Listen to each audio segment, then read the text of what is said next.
28వ అధ్యాయము, ద్వితీయోపదేశకాండము 28వ అధ్యాయము 8వ వచనం నుండి చదువుకుందాం. ద్వితీయోపదేశకాండం 28వ అధ్యాయము 8వ వచనము. నీ కొట్లలోనూ నీవు చేయు ప్రయత్నములన్నిటిలోనూ నీకు దీవెన కలుగునట్లు యెహోవా ఆజ్ఞాపించును. నీ దేవుడైన యెహోవా నీకు ఇచ్చుచున్న దేశములో ఆయన నిన్ను ఆశీర్వదించును. నీవు నీ దేవుడైన యెహోవా ఆజ్ఞలను అనుసరించి ఆయన మార్గములలో నడుచుకొనిన ఎడల యెహోవా నీకు ప్రమాణము చేస్తున్నట్లు ఆయన తనకు ప్రతిష్ఠిత జనముగా నిన్ను స్థాపించును. భూప్రజలందరూ యెహోవా నామమున నీవు పిలువబడుచుండుట చూచి నీకు భయపడుదురు. మరియు యెహోవా నీకు ఇచ్చేదనని నీ పితరులతో ప్రమాణం చేసిన దేశమున యెహోవా నీ గర్భఫల విషయములోను, నీ పశువుల విషయములోను, నీ నేల పంట విషయంలోను నీకు సమృద్ధిగా మేలు కలుగజేయును. యెహోవా నీ దేశము మీద వర్షము దాని కాలమందు కురిపించుటకును, నీవు చేయు కార్యం అంతటిని ఆశీర్వదించుటకును ఆకాశము తన మంచి ధననిధిని తెరుచును.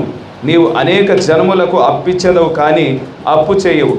నేడు నేను నీకు ఆజ్ఞాపించు మాటలన్నిటిలో దేని విషయములోనూ కుడికి కానీ ఎడముకు కానీ తొలగి అన్య దేవతలను అనుసరింపకయు వాటిని పూజింపకయు ఉన్న ఎడల నీవు అనుసరించి నడుచుకొనవలెనని నేడు నేను నీకు ఆజ్ఞాపించుచున్న నీ దేవుడైన యెహోవా ఆజ్ఞలను విని వాటిని అనుసరించి గైకొనిన ఎడల యెహోవా నిన్ను తలగా నియమించును గాని తోకగా నియమింపడు. నీవు పైవాడవుగా ఉందువు గాని క్రిందవాడవుగా ఉండవు. 38వ వచనం. విస్తారమైన విత్తనములు పొలములోనికి తీసుకొని పోయి కొంచెమే ఇంటికి తెచ్చుకొందువు. ఎలా అనగా మిడతలు దానిని తినివేయును. ద్రాక్ష తోటలను నీవు నాటి బాగు చేయుదువు గాని ఆ ద్రాక్షల రసమును త్రాగవు.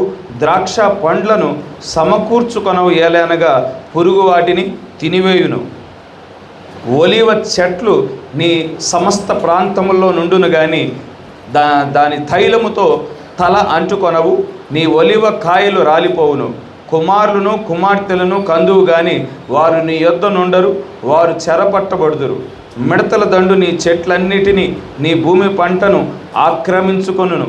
నీ మధ్యనున్న పరదేశి నీకంటే మిక్కిలి హెచ్చగును, నీవు మిక్కిలి తగ్గిపోదు. అతడు నీకు అప్పిచ్చును గాని నీవు అతనికి అప్పియ్యలేవు. అతడు తలగా నుండును, నీవు తోకగా నుండు. నీవు నాశనము చేయబడే వరకు ఈ శాపములన్నీ నీ మీదకి వచ్చి నిన్ను తరిమి నిన్ను పట్టుకొనును. ఏలనగా నీ దేవుడైన యెహోవా నీకు ఆజ్ఞాపించిన ఆయన ఆజ్ఞలను ఆయన కట్టడలను అనుసరించి నడుచుకున్నట్లు నీవు ఆయన మాటలు వినలేదు. పరిశుద్ధుడా, జీవం కలిగిన దేవా, జీవాధిపతి, స్తోత్రములు తండ్రి, వందనములు యేసయ్య. ఈ రీతిగా మరొకసారి ప్రభువా ఈ పరిశుద్ధ గ్రంథంలో నుండి ప్రభువా కొన్ని వాక్య లేఖనాలు చదవటానికి గాను నీవు కృప చూపించావు తండ్రి. అందుని బట్టి వందనములు. అయితే మేము కేవలం వాక్య లేఖనాలు చదవగలిగిన వారముగానే ఉన్నాము తండ్రి. ఈ వాక్యాన్ని విరిచి వడ్డించవలసిన వాడవు నీవే ప్రభువా, నీవే ప్రభువా యేసయ్య. ప్రభువా ఈ బలిపీఠం యొద్ద నిలబడినందుకు స్తోత్రములు. నన్ను వెనక్కి నెట్టి నీవు ముందుకు వచ్చినందుకు స్తోత్రములు తండ్రి. కూడి వచ్చిన మా అందరితో మాట్లాడండి ప్రభువా. నీవు మాట్లాడుచుంటుండగా మీ ప్రతి మాట మేము పట్టుకోవటానికి గాను మా హృదయాలు తెరవండి, మా కన్నులు తెరవండి. మీ అభిషేకాన్ని మా మీద కుమ్మరించండి. మీ నిత్య జీవపు మాటలు మా అంతరంగాలలో నాటబడి నూరంతలుగా ఫలించగలుగుటకు తండ్రి సహాయము దయచేయమని కోరుకుంటూ ఈ చిన్న ప్రార్థన ప్రభువైన యేసుక్రీస్తు నామములో అడిగి వేడుకొంచున్నాము. ఆమేన్. దయచేసి కూర్చున్నాను. అన్ని నామముల కన్నా ఉన్నతమైన నామము, ప్రశస్తమైన నామము ప్రభువైన యేసుక్రీస్తు అనే ఘనమైన నామానికి మహిమ కలుగునుగాక. కూడి వచ్చిన సంఘానికి నా శుభములు. ఈ రీతిగా మరొక్కసారి దేవుని యొక్క మహాకృపను బట్టి మనమంతా దేవుని సన్నిధానానికి నడిపించబడ్డాము. ఈ రీతిగా మరి మన హృదయాలు తెరిచి మన స్వరాలు విప్పి మన దేవుణ్ణి స్తుతించడానికి గాను ఆరాధించడానికి గాను మరొక్కసారి ఆయన నిత్య జీవపు మాటలు విని మన జీవితాలు మార్చబడటానికి గాను దేవుడు కృప చూపించున్నాడు. అటువంటి కృప చూపించిన మన దేవునికే మహిమ కలుగునుగాక. ఆమేన్. గమనించండి, మరి ఈ శుక్రవారము మనకి ఆల్ నైట్ ప్రేయర్ జరుగును. మరి ఇక్కడే మరి ఆల్ నైట్ ప్రేయర్ జరుగును. మరి రాత్రి 9 గంటల నుండి ఉదయం 4 గంటల వరకు ఖచ్చితంగా 9 గంటలకల్లా ప్రారంభించబడుతుంది. మరి 4 ముగించబడుతుంది. మరి ప్రతి ఒక్కరూ మరి ప్రార్థనలో పాలు పంపులు పొంది మీరును మీ కుటుంబాలు దేవుని యొద్ద నుండి దీవెనలు ఆశీర్వాదాలు పొందుకోవాల్సిందిగా మనవి చేస్తూ ఉన్నాను. గడిచిన ఆదివారము శత్రువు వరద వలె వచ్చుచున్నాడు, మిడతల దండు మాదిరిగా వచ్చుచున్నాడనే అంశంలో మరి కొన్ని సంగతులు మనం ధ్యానించుకొని ఉన్నాము. మరి కొన్ని సంగతులు మరి ఈ ఆదివారం మరి ఈ ఉదయకాల సమయం మరి ధ్యానించనయుంటుండగా దేవుడే మరి బలిపీఠం యొద్ద మరి నిలబడి మనతో మాట్లాడునుగాక, ఆయన ఆలోచనలు మన మధ్యన వ్యక్తపరచునుగాక. ఆమేన్. ఇక్కడ మనం చదివిన ఈ వాక్య భాగాన్ని మనం గమనించినట్లయితే ఈ వాక్య భాగము ద్వితీయోపదేశ కాండానికి సంబంధించిన వాక్య భాగం అయి ఉన్నది. ఈ ద్వితీయోపదేశ కాండము దేవుని యొక్క చట్టమై ఉన్నది. మరి దేవుని వాక్యాన్ని గైకొనినప్పుడు ఎటువంటి ఆశీర్వాదాలు పొందుకుంటారో దేవుడు రాసి ఉన్నాడు. అదేవిధంగా దేవుని వాక్యాన్ని మరి తిరస్కరించినప్పుడు, దేవుని వాక్యాన్ని మరి గైకొననప్పుడు, వ్యతిరేకించినప్పుడు ఎటువంటి తీర్పు పొందుకుంటారో కూడా దేవుడు ఇక్కడ స్పష్టంగా రాసినట్లు మనం చూడగలుగుతూ ఉండినాము. మరి ఇక్కడ మనం గమనించినట్లయితే మరి యాకోబు సంతతి వారు ఐగుప్తు దేశం నుండి వారు బయటికి నడిపించబడి కానాను దేశానికి వారు చేర్చబడిన వారుగా ఉన్నారు. కానాను దేశంలో మరి వారితో దేవుడు మాట్లాడుతూ ఉన్నాడు. వారికి దేవుని చట్టం ఇవ్వబడింది. ఆ చట్టానికి లోబడినప్పుడు ఎటువంటి ఆశీర్వాదాలు పొందుకుంటారో మరి ఇక్కడ దేవుడు స్పష్టంగా చెప్తా ఉన్నాడు. మొదటిగా ఆయన ఆజ్ఞలకు లోబడినప్పుడు, ఆయన విధులను జరిగించినప్పుడు, ఆయన కట్టడలను అనుసరించినప్పుడు మరి ఆయన ఏం చేస్తానని చెప్తా ఉన్నాడు అంటే మరి ఇజ్రాయేలు ప్రజల యొక్క ప్రయత్నములన్నిటిలోనూ దీవెన కలుగు చేయనట్లు నేను ఆజ్ఞాపిస్తాను అని చెప్తా ఉన్నాడు. మరి వారు చేయు ప్రతి ప్రయత్నముల్లో దీవెన కలుగునట్లు నేను ఆజ్ఞాపిస్తానని చెప్తా ఉన్నాడు. ఇక్కడ ఇజ్రాయేలీలకి మరి భౌతికమైన ఆశీర్వాదాలు మరి ఇక్కడ ఇవ్వబడతా ఉన్నాయి. మన దగ్గరికి వచ్చేపాటికి మరి భౌతికమైన ఆశీర్వాదాలతో పాటు దానితో పాటు ఆత్మీయమైన ఆశీర్వాదాలు కూడా ఇందులో పొందుపరచబడటం మనం చూడగలుగుతూ ఉండినాము. వారికి ఇవ్వబడిన ధర్మశాస్త్రాన్ని లోబడినప్పుడు ఏ విధంగా వారి ప్రయత్నములను బట్టి మరి వారికి దీవెన కలుగునట్లు ఏ విధంగా ఆజ్ఞాపిస్తాను అని చెప్తా ఉన్నాడు. మనం ఈ కాలపు వర్తమానం ఏదైతే మనకి ఇవ్వబడి ఉన్నదో, ఈ కాలంలో మరి దేవుడు తన కృపా వర్తమానాన్ని మనకు అనుగ్రహించి ఉన్నాడు. హెచ్చరిక వర్తమానాన్ని అనుగ్రహించి ఉన్నాడు. అన్యులకు ఈ వర్తమానం తప్ప మరొక వర్తమానం, ఇంకో వర్తమానం రాదు, ఇంకో వర్తమానికుడు రాడు. ఇదే ఆఖరి వర్తమానం, ఇదే ఆఖరి కాలము అన్యులకు. ఇదే మరి ఆఖరి సమయం, ముగింపుగా సమయం అయ్యున్నది అన్యులు రక్షించబడటానికి.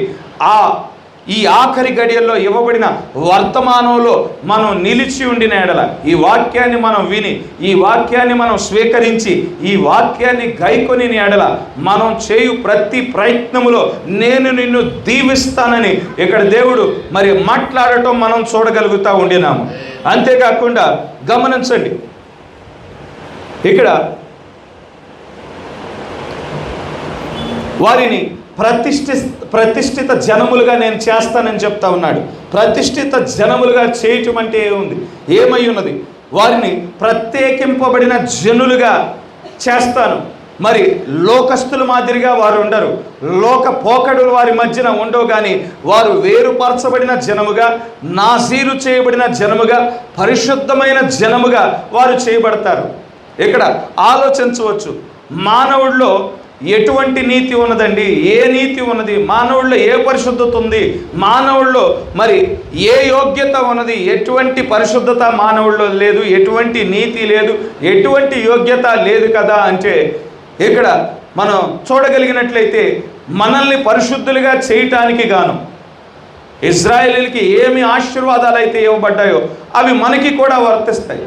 కనుక వారిని పరిశుద్ధ జనములుగా చేయటానికి, లేదంటే మనల్ని పరిశుద్ధమైన జనులుగా చేయటానికి గాను దేవుడే స్వయంగా శరీరధారిగా దిగి వచ్చిన వాడిగా ఉన్నాడు. ఆయన మన స్థానంలో నిలబడిన వాడిగా ఉన్నాడు. మన కోసం తీర్పు తీర్చబడ్డాడు, మన కోసం రక్తాన్ని కార్చాడు, మన కోసం ప్రాణాన్ని పెట్టిన దేవుడిగా ఉండినాడు. మన కోసం ప్రాణాన్ని పెట్టి రక్తాన్ని కార్చి ఆయన రక్తముతో మనల్ని కడుగుచున్నవాడిగా ఉన్నాడు. హల్లెలూయా. మన ప్రతి పాపం నుండి కడుగుచున్నాడు, ప్రతి అవిధేయత నుండి కడుగుచున్నాడు, ప్రతి అతిక్రమము నుండి ఆయన కడిగి ఆయన నీతిని మన మీద ఆపాదించుచున్నాడు, ఆయన పరిశుద్ధతను మన మీద ఆపాదించుచున్నాడు, ఆయన యోగ్యతను మన మీద ఆపాదించడం మనం చూడగలుగుతూ ఉంటున్నాము. కనుక మనకంటూ సొంత నీతి లేదు, మనకంటూ సొంత పరిశుద్ధత లేదు. ఆయనే తన పరిశుద్ధతను మనకు అనుగ్రహించి మనల్ని పరిశుద్ధమైన జనాంగముగా, ప్రతిష్ఠించబడిన జనాంగముగా చేయటం మనం చూడగలుగుతూ ఉండినాం. అంతేకాకుండా వారిని గురించి ఏమని మాట్లాడుతూ ఉన్నాడంటే, మీరు నా నామం పేరట మీరు పిలువబడతారు, నా నామం పేరట పిలువబడటం చూచి ప్రజలు, లోకులు మరి మీకు భయపడతారు, లోకస్తులు భయపడతారు అని చెప్పటం మనం చూడగలుగుతూ ఉండి నేను చదివిన వాక్య భాగంలో. మరి ఆయన నామం పేరిట పిలువబడటం ఎక్కడికి వెళ్ళినా కానీ మనం దేవుని నామం పేరిట వెళ్ళువారముగా ఉంటాము. హల్లెలూయా. అపోస్తులు దేవుని నామం పేరిట వారు వెళ్ళిన వారుగా ఉన్నారు. ప్రభు అయిన యేసు క్రీస్తు నామం పేరిట వారు వెళ్ళిన వారుగా ఉన్నారు. వారు ప్రభు అయిన యేసు క్రీస్తు నామం పేరిట వారు వెళ్ళి వాక్యాన్ని బోధించుచున్నప్పుడు వారు దేవుని చేత పంపించబడిన ప్రజలని నిరూపించబడటానికి గాను దేవుడే వారి మధ్యకు దిగి వచ్చాడు. వారి మధ్యన అద్భుతాలు చేశాడు, వారి మధ్యన సూచక్రియలు చేశాడు, వారి మధ్యన మహత్కార్యాలు చేశాడు. హల్లెలూయా. తన శక్తిని అక్కడ ప్రజల మధ్యన కనుపరిచిన దేవుడిగా ఉండినాడు.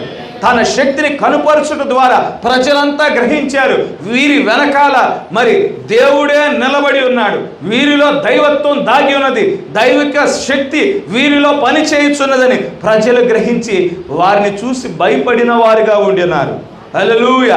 ఈనాడు మరి దేవుని వాక్యానికి లోబడినప్పుడు నా నామము నీ పేరిట మీ మీద ఉంచుతాను, మీరు నా నామం పేరిట వెళ్ళే ప్రజలుగా ఉంటారు, ప్రజలు మిమ్మల్ని చూసి భయపడతారని ఇక్కడ చెప్పటం మనం చూడగలుగుతూ ఉండినాం.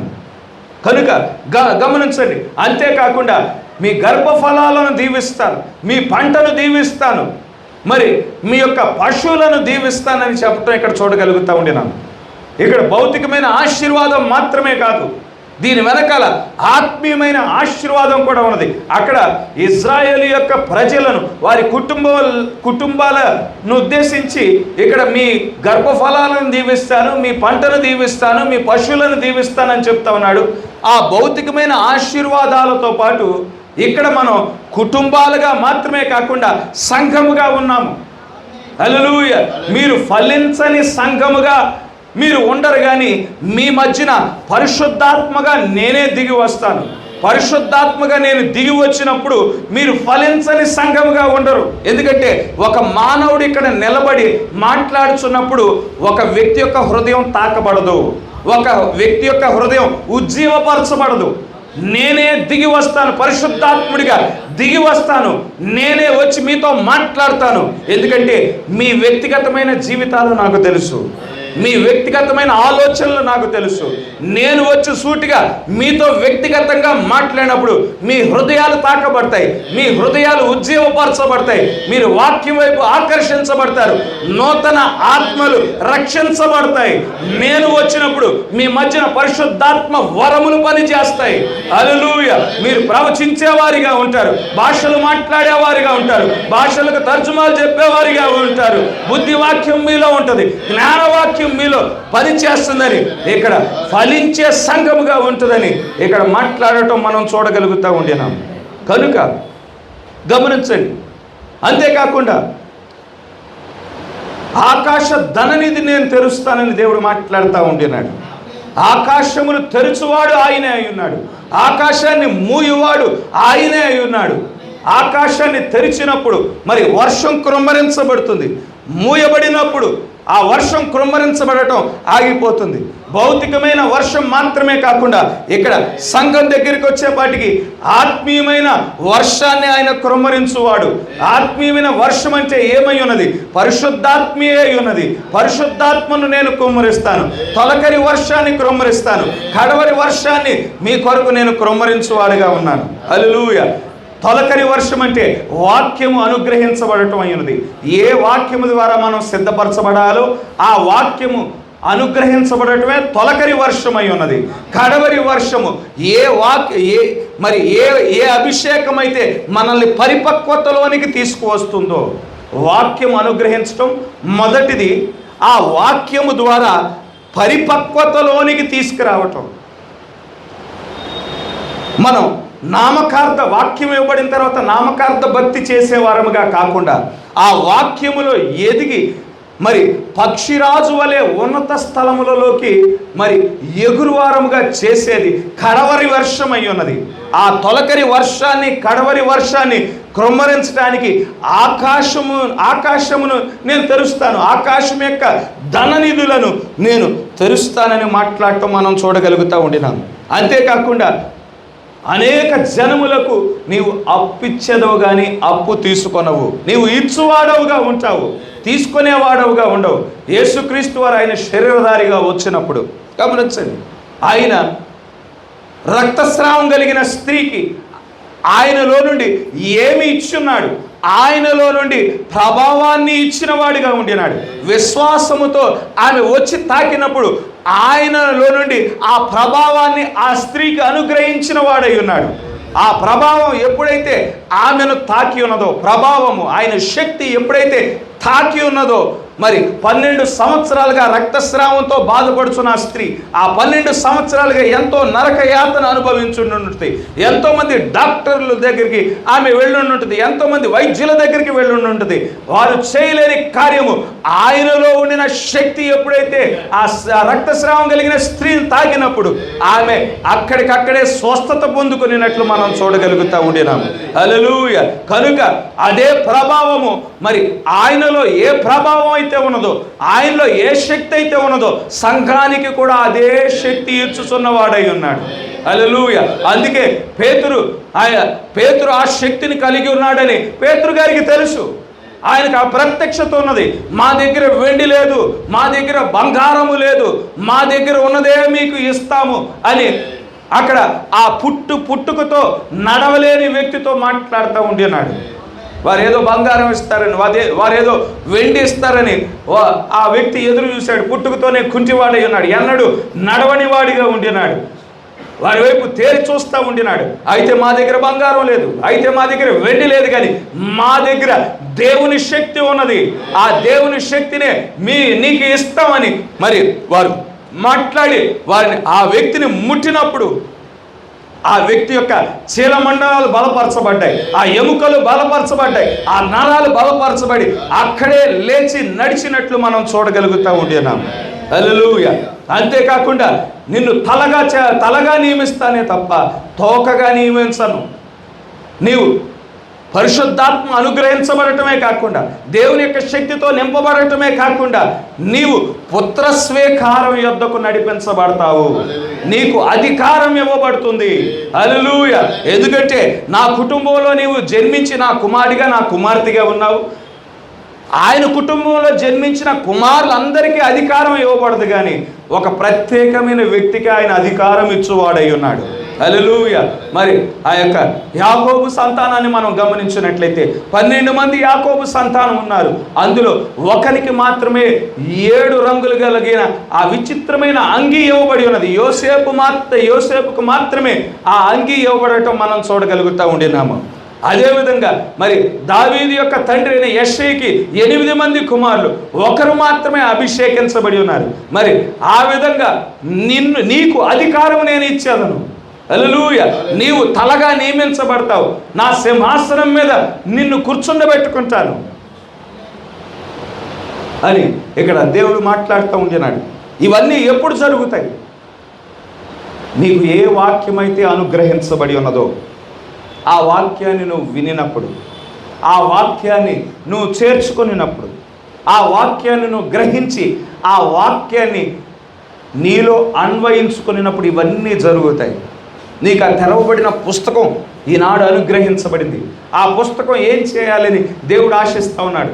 అక్కడ స్పష్టంగా ప్రకటన గ్రంథంలో రాసి ఉన్నాడు. ఆ పుస్తకాన్ని యోహాను తీసుకున్నాడు, ఆ పుస్తకాన్ని భుజించినట్లు మనం చూడగలుగుతూ ఉండినాము. దానినే చేయాలని ఇప్పుడు దేవుడు కోరుకుంటా ఉన్నాడు. నీకు వర్తమానం ఇవ్వబడగా నీలో ప్రతి అణువులో ఈ వర్తమానం అన్వయించుకోవాలి.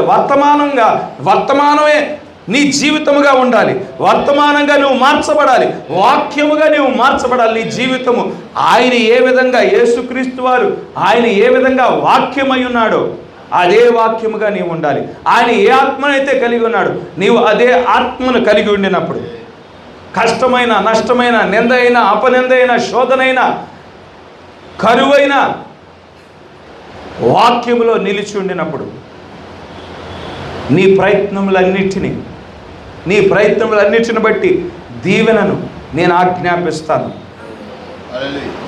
నిన్ను ప్రతిష్ఠిత జనముగా నేను చేస్తాను. హల్లెలూయా. నీ యొక్క గర్భఫలాన్ని దీవిస్తాను, నీ పంటను దీవిస్తాను, నీ పశువులను దీవిస్తాను, సంఘాన్ని దీవిస్తాను. సజీవమైన సంఘముగా ఉంటుంది.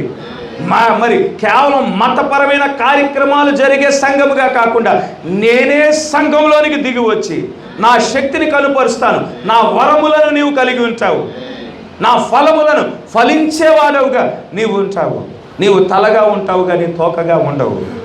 లేదు, నువ్వు అప్పు ఇచ్చేవాడవుగా ఉంటావు కానీ అప్పు తీసుకునేవాడవుగా ఉండవు. నా పరలోక ధననిధిని నీకు తెరుస్తానని ఇక్కడ దేవుడు చెప్పటం మనం చూడగలుగుతూ ఉండేనాము. ఒకవేళ ఆ వాక్యాన్ని కనుక నీవు విసర్జించిన ఎడల ఏం జరుగుతుంది? విస్తారంగా పంట పండించడానికి నీ కొట్లలో నుండి విత్తనాలు తీసుకెళ్తావు. విస్తారంగా విత్తనాలు తీసుకువెళ్ళి ఎవరైతే వాక్యాన్ని తిరస్కరిస్తారో వారు విస్తారంగా విత్తనాలు తీసుకువెళ్తారు. కానీ పంట దగ్గరికి వచ్చేపాటికి ఆ పంట కొద్దిగే ఉంటుంది. ఎందుకు కొంచెమే ఉంటుంది అంటే దేవుడే మిడతల దండు నేను పంపిస్తానని చెప్తా ఉన్నాడు. అంతేకాకుండా ద్రాక్ష తోటలను నువ్వు బాగు చేస్తావు. అయితే ఆ ద్రాక్ష రసాన్ని మాత్రం నీవు తాగు. ఎందుకంటే పురుగు ఆ ద్రాక్షలను తినివేయును. అంతేకాకుండా ఇక్కడ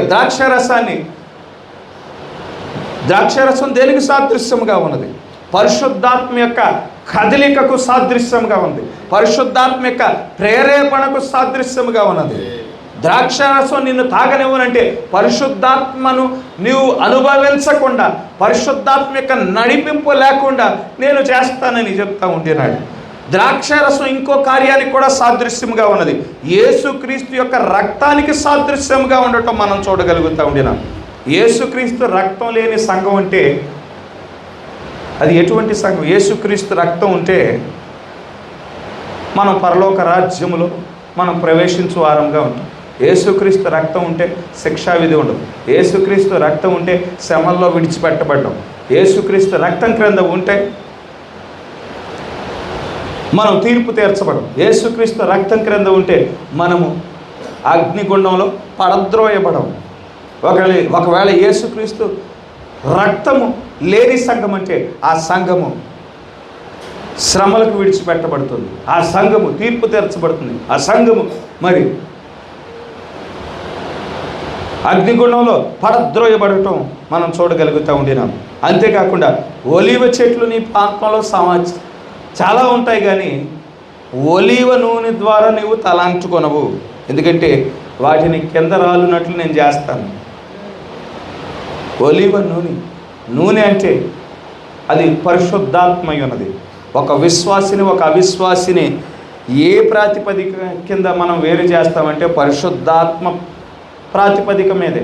ఒక వ్యక్తి పరిశుద్ధాత్మను కలిగి ఉంటే విశ్వాసి అవుతాడు. పరిశుద్ధాత్మ లేకపోతే నా ఆత్మ లేనివాడు నా వాడు కాడని దేవుడే చెప్తా ఉండినాడు. కనుక ఆ పరిశుద్ధాత్మ అభిషేకాన్ని నీకు లేకుండా చేస్తాను అని చెప్పటం మనం చూడగలుగుతూ ఉండినాం. అంతేకాకుండా నీ కుమారులు నీ కుమార్తెలు నువ్వు కుమారులు కంటావు, నీవు కుమార్తెలను కంటావు, కానీ వారు నీ యొద్ద ఉండరు. వారిని బట్టి నువ్వు ఆనందించవు. వారు చెరపట్టబడతారు. కుమారులు ఉండినప్పుడు కుమార్తెలు ఉండినప్పుడు మరి తల్లిదండ్రులకు వారు దీవెనగా ఉంటారు. తల్లిదండ్రులకు వారు ఆశీర్వాదంగా ఉంటారు. తల్లిదండ్రులకు వారు ధైర్యముగా ఉంటారు. నా వాక్యాన్ని కనుక నీవు విసర్జించిన ఎడల ఇక్కడ సంఘం దగ్గరకు వచ్చేపాటికి యవనస్తులు సంఘంలో ఉంటే అది ఎంతో దీవెన, ఎంతో ఆశీర్వాదం. ఎందుకంటే యవనస్తులు వారు ఉపవాస ప్రార్థన చేయగలిగిన బలం కలిగి ఉంటారు, విడవకుండా ప్రార్థన చేయగలిగిన శక్తిని వారు కలిగి ఉంటారు. వృద్ధులు ఆ ఉపవాస ప్రార్థన చేయలేరు, సరిగ్గా మోకరించలేని పరిస్థితి ఉంటుంది వారి యొక్క అనారోగ్యాన్ని బట్టి, వారి యొక్క వయస్సును బట్టి, వారి యొక్క బలహీనతను బట్టి. అందుకే దేవుడు చెప్తా ఉండినాడు, యవనస్తుల మీద, నీ కుమారుల మీద, నీ కుమార్తెల మీద నా ఆత్మను క్రొమ్మరిస్తాను. నా ఆత్మను నేను క్రొమ్మరించినప్పుడు వారు దర్శనములు చూచువారిగా ఉంటారు, వారు ప్రవచించువారిగా ఉంటారు, నా ఆత్మలో ఆనందించువారిగా ఉంటారు. అటువంటి నీవు గనుక ఆ వాక్యాన్ని విసర్జించిన ఎడల, తిరస్కరించిన ఎడల, యవనస్తులు ఉంటారు కానీ వారి ఆలోచనంతా, మరి వారి యొక్క ఆలోచనంతా ఫోన్ల మీదే ఉంటుంది. వారి తలంపులన్నీ లోక కార్యముల మీదే ఉంటాయి. వారి తలంపులన్నీ ఎటు షికారు వెళ్దామా, మరి ఏ పార్టీకి వెళ్దామా, ఆ చర్చికి వచ్చినా కానీ అదే ఆలోచనలతో వారు మెలిగేవారిగా ఉంటారు. వారిని బట్టి నీకు ఆనందాన్ని నేను కలుగజేయను. వాక్యాన్ని నీవు గైకొని ఎడల నీ సంఘంలో నేను యవనస్తులు నీకు బలమై ఉంటారు. మిడతల దండు నీ చెట్లన్నిటినీ, నీ భూమి పంటను ఆక్రమించుకుని అంటూ ఉన్నాడు. ఇక్కడ 38వ వచనంలో 42వ వచనంలో మిడతల దండు గురించి రెండు సార్లు ప్రస్తావించడం మనం చూడగలుగుతూ ఉండినాం. ఇది 2 సార్లు ప్రస్తావించిన ఈ మధ్యలో నీ ద్రాక్ష తోటలను నాశనం చేస్తానని చెప్తా ఉన్నాడు, నీ ఒలివ తోటలను నాశనం చేస్తానని చెప్తా ఉన్నాడు, యవనస్తులు నీకు బలంగా ఉండరని చెప్తా ఉన్నాడు, నీ కొట్లలో సమృద్ధి ఉండదు అని చెప్తా ఉంటున్నాను. ఇక్కడ మర్మయుక్తంగా మిడతల దండు ఏమి చేయగలదో చెప్పటం మనం చూడగలుగుతూ ఉండినాం. ఇంకా లోతుగా మనం ముందుకు వెళ్ళే కొంది మనం చూద్దాం. అంతేకాకుండా నీ మధ్యన పరదేశి నీకంటే మిక్కిలి హెచ్చుగా అగును, నీవు మిక్కిలి తగ్గిపోతావు. ఇజ్రాయేలీయులకైతే పరదేశిగా వచ్చిన వారు ఆశీర్వదించబడిన వారిగా, అధికంగా సంపాదించేవారిగా మరి వారు చేయబడతారు అని చెప్పటం మనం చూడగలుగుతూ ఉండినాం. ఇక్కడ సంఘం దగ్గరికి వచ్చేపాటికి పరదేశిగా ఎవరు వచ్చారు అంటే సంఘంలోనికి క్రీస్తు విరోధి ఆత్మ వచ్చింది. ఎవరైతే వాక్యాన్ని తిరస్కరిస్తారో ఆ క్రీస్తు విరోధి ఆత్మ హెచ్చించబడుతుంది. ఆ క్రీస్తు విరోధి ఆత్మ హెచ్చించబడినప్పుడు, క్రీస్తు విరోధి ఆత్మకు మరి మొదటి స్థానం ఇచ్చినప్పుడు అక్కడ పరిశుద్ధాత్మ ఉండదు. ఫైనల్గా సంఘం ఏం చేస్తుంది? క్రీస్తు విరోధి ఆత్మని ఆరాధించే పరిస్థితికి నేను తీసుకొస్తాను. అటువంటి సంఘాల్లో, ఏ సంఘాల్లో అయితే వాక్యము తిరస్కరించబడుతుందో, ఏ సంఘంలో అయితే వాక్యాన్ని నిర్లక్ష్యం చేస్తారో అటువంటి సంఘంలో పరదేశిగా వచ్చిన క్రీస్తు విరోధి ఆత్మ హెచ్చించబడతాడు. వాడిని ఆరాధించు వారిగా ఉంటారు అని ఇక్కడ చెప్పటం మనం చూడగలుగుతూ ఉండినాం. వాడు అప్పు ఇచ్చేవాడిగా ఉంటాడు కానీ అప్పు తీసుకునేవాడిగా ఉండడు. వాడు చివరికి క్రీస్తు విరోధి ఆత్మ ఎటువంటి స్థితికి వెళ్ళనై ఉన్నాడంటే వాడు ముద్ర ఇచ్చేవాడిగా ఉంటాడు. వాడి ముద్ర లేకోకుండా ఆరాధన జరిగించుకోవడానికి అవకాశం ఉండదు. వాడి ముద్ర లేకుండా వ్యాపారం చేయడానికి అవకాశం ఉండదు. వాడి ముద్ర లేకుండా ఎటువంటి మరి చదువులు చదివే అవకాశం ఉండదు. వాడి ముద్ర లేకోకుండా ఎటువంటి మరి చికిత్స పొందుకునే అవకాశం ఉండదు. అటువంటి పరిస్థితికి వాడు మరి పరదేశిగా వచ్చిన క్రీస్తు విరోధి ఆత్మ హెచ్చించబడనై ఉన్నాడు. ఇవన్నీ ఎందుకు జరుగుతాయి అంటే నా వాక్యాన్ని నువ్వు తిరస్కరించినందున అని చెప్పటం మనం చూడగలుగుతూ ఉండినాం. ఈ ద్వితీయోపదేశ కాండంలో ఆశీర్వాదాలు, దేవుని వాక్యానికి లోబడినప్పుడు ఆశీర్వాదాలు రాయబడ్డాయి. అదేవిధంగా దేవుని వాక్యాన్ని గైకొనకుండా, దేవుని వాక్యాన్ని తిరస్కరించినప్పుడు, దేవుని వాక్యాన్ని నిర్లక్ష్యం చేసినప్పుడు ఎటువంటి తీర్పు సంభవిస్తుందో కూడా ఇక్కడ చెప్పబడటం మనం చూడగలుగుతూ ఉండినాం. ఆ తీర్పుల గురించి మాట్లాడినప్పుడు ఇక్కడ మిడతల దండు గురించి ఇక్కడ వాక్యంలో మాట్లాడబడటం మనం చూడగలుగుతూ ఉండినాం. 38వ వచనంలో మిడతల దండు గురించి మాట్లాడబడింది. అదేవిధంగా 42వ వచనంలో మిడతల దండు గురించి మాట్లాడటం మనం చూడగలుగుతూ ఉండినాము. ఇక్కడ ఈ మిడతల దండు గురించి మనం తెలుసుకోవాలి, ఎందుకంటే అది వాక్యంలో ప్రస్తావించబడింది కాబట్టి. ఎందుకంటే దేవుడు ఏ మాటను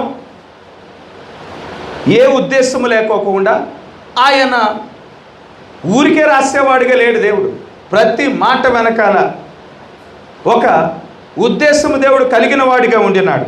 కనుక ఇక్కడ మిడతల దండు గురించి ప్రస్తావించబడినప్పుడు దాన్ని సూక్ష్మంగా మనం అధ్యయనం చేయవలసిన వారమై ఉన్నాం. తేలిగ్గా కొట్టిపారేసేయడానికి అవకాశం లేదు. మనం చరిత్రలో చూసినట్లయితే ఎన్నో ఉజ్జీవాలు చల్లబడిపోయిన పరిస్థితులు మనం చూస్తూ ఉన్నాం. క్యాథలిక్ సంస్థ వారు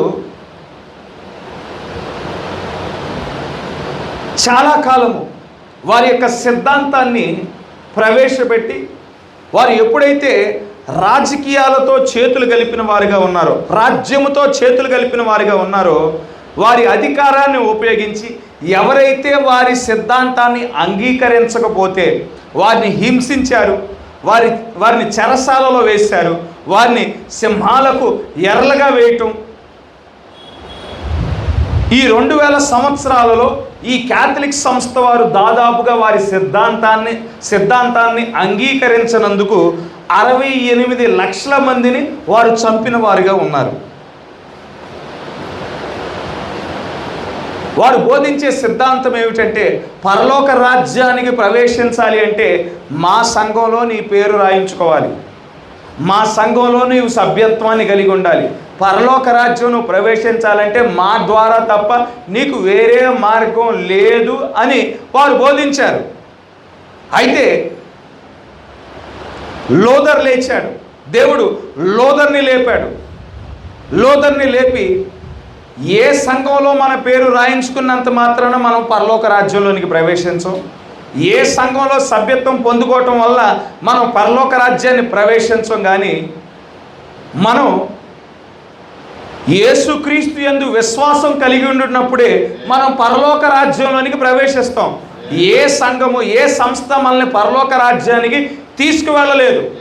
దేవుడే మానవాళి యొక్క పాపము నిమిత్తము ఆయన మరణించిన మన కోసం శరీరధారిగా దిగి వచ్చాడు, మన స్థానంలో నిలబడ్డాడు, మన కోసం తీర్పు తీర్చబడ్డాడు, మన కోసం రక్తాన్ని కార్చి ప్రాణాన్ని పెట్టిన దేవుడిగా ఉండినాడు.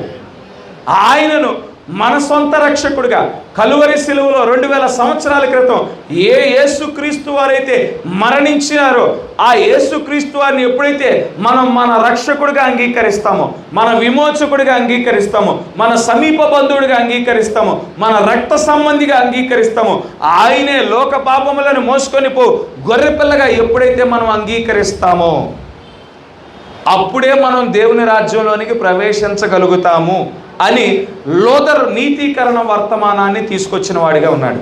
ఎప్పుడైతే ఈ నీతీకరణ వర్తమానాన్ని బోధించడం ప్రారంభించాడో అక్కడ గొప్ప ఉద్యమం ప్రారంభమైపోయింది. గొప్ప ఉద్యమం ప్రారంభమైంది. ఆ ఉద్యమం కొంతకాలం నడిచింది. అయితే లోదర్ చనిపోయిన కొన్ని సంవత్సరాలకే ఏ సంస్థ నుండి అయితే బయటికి వచ్చారో మరలా వీరు కూడా లోదర్ బోధించిన బోధన బట్టి ఒక సిద్ధాంతాన్ని తయారు చేశారు. పరిశుద్ధాత్మ ప్రత్యక్షత వెంబడి ప్రత్యక్షత, ప్రత్యక్షత వెంబడి ప్రత్యక్షత ఇచ్చేదిగా ఉన్నది. వీళ్ళు లోదర్ బోధించిన బోధనే ఒక సిద్ధాంతంగా ఏర్పాటు చేసుకొని మేము పరిశుద్ధాత్మతో ముందుకు వెళ్ళాం. లోదర్ మాకు నీతీకరణ వరకే బోధించాడు, ఇది కలిగి ఉంటే మాత్రమే మేము పరలోక రాజ్యానికి వెళ్ళగలుగుతామని అక్కడే ఆగిపోయిన వారిగా ఉన్నారు. అక్కడే ఆగిపోయి సంస్థగా మార్చబడ్డారు.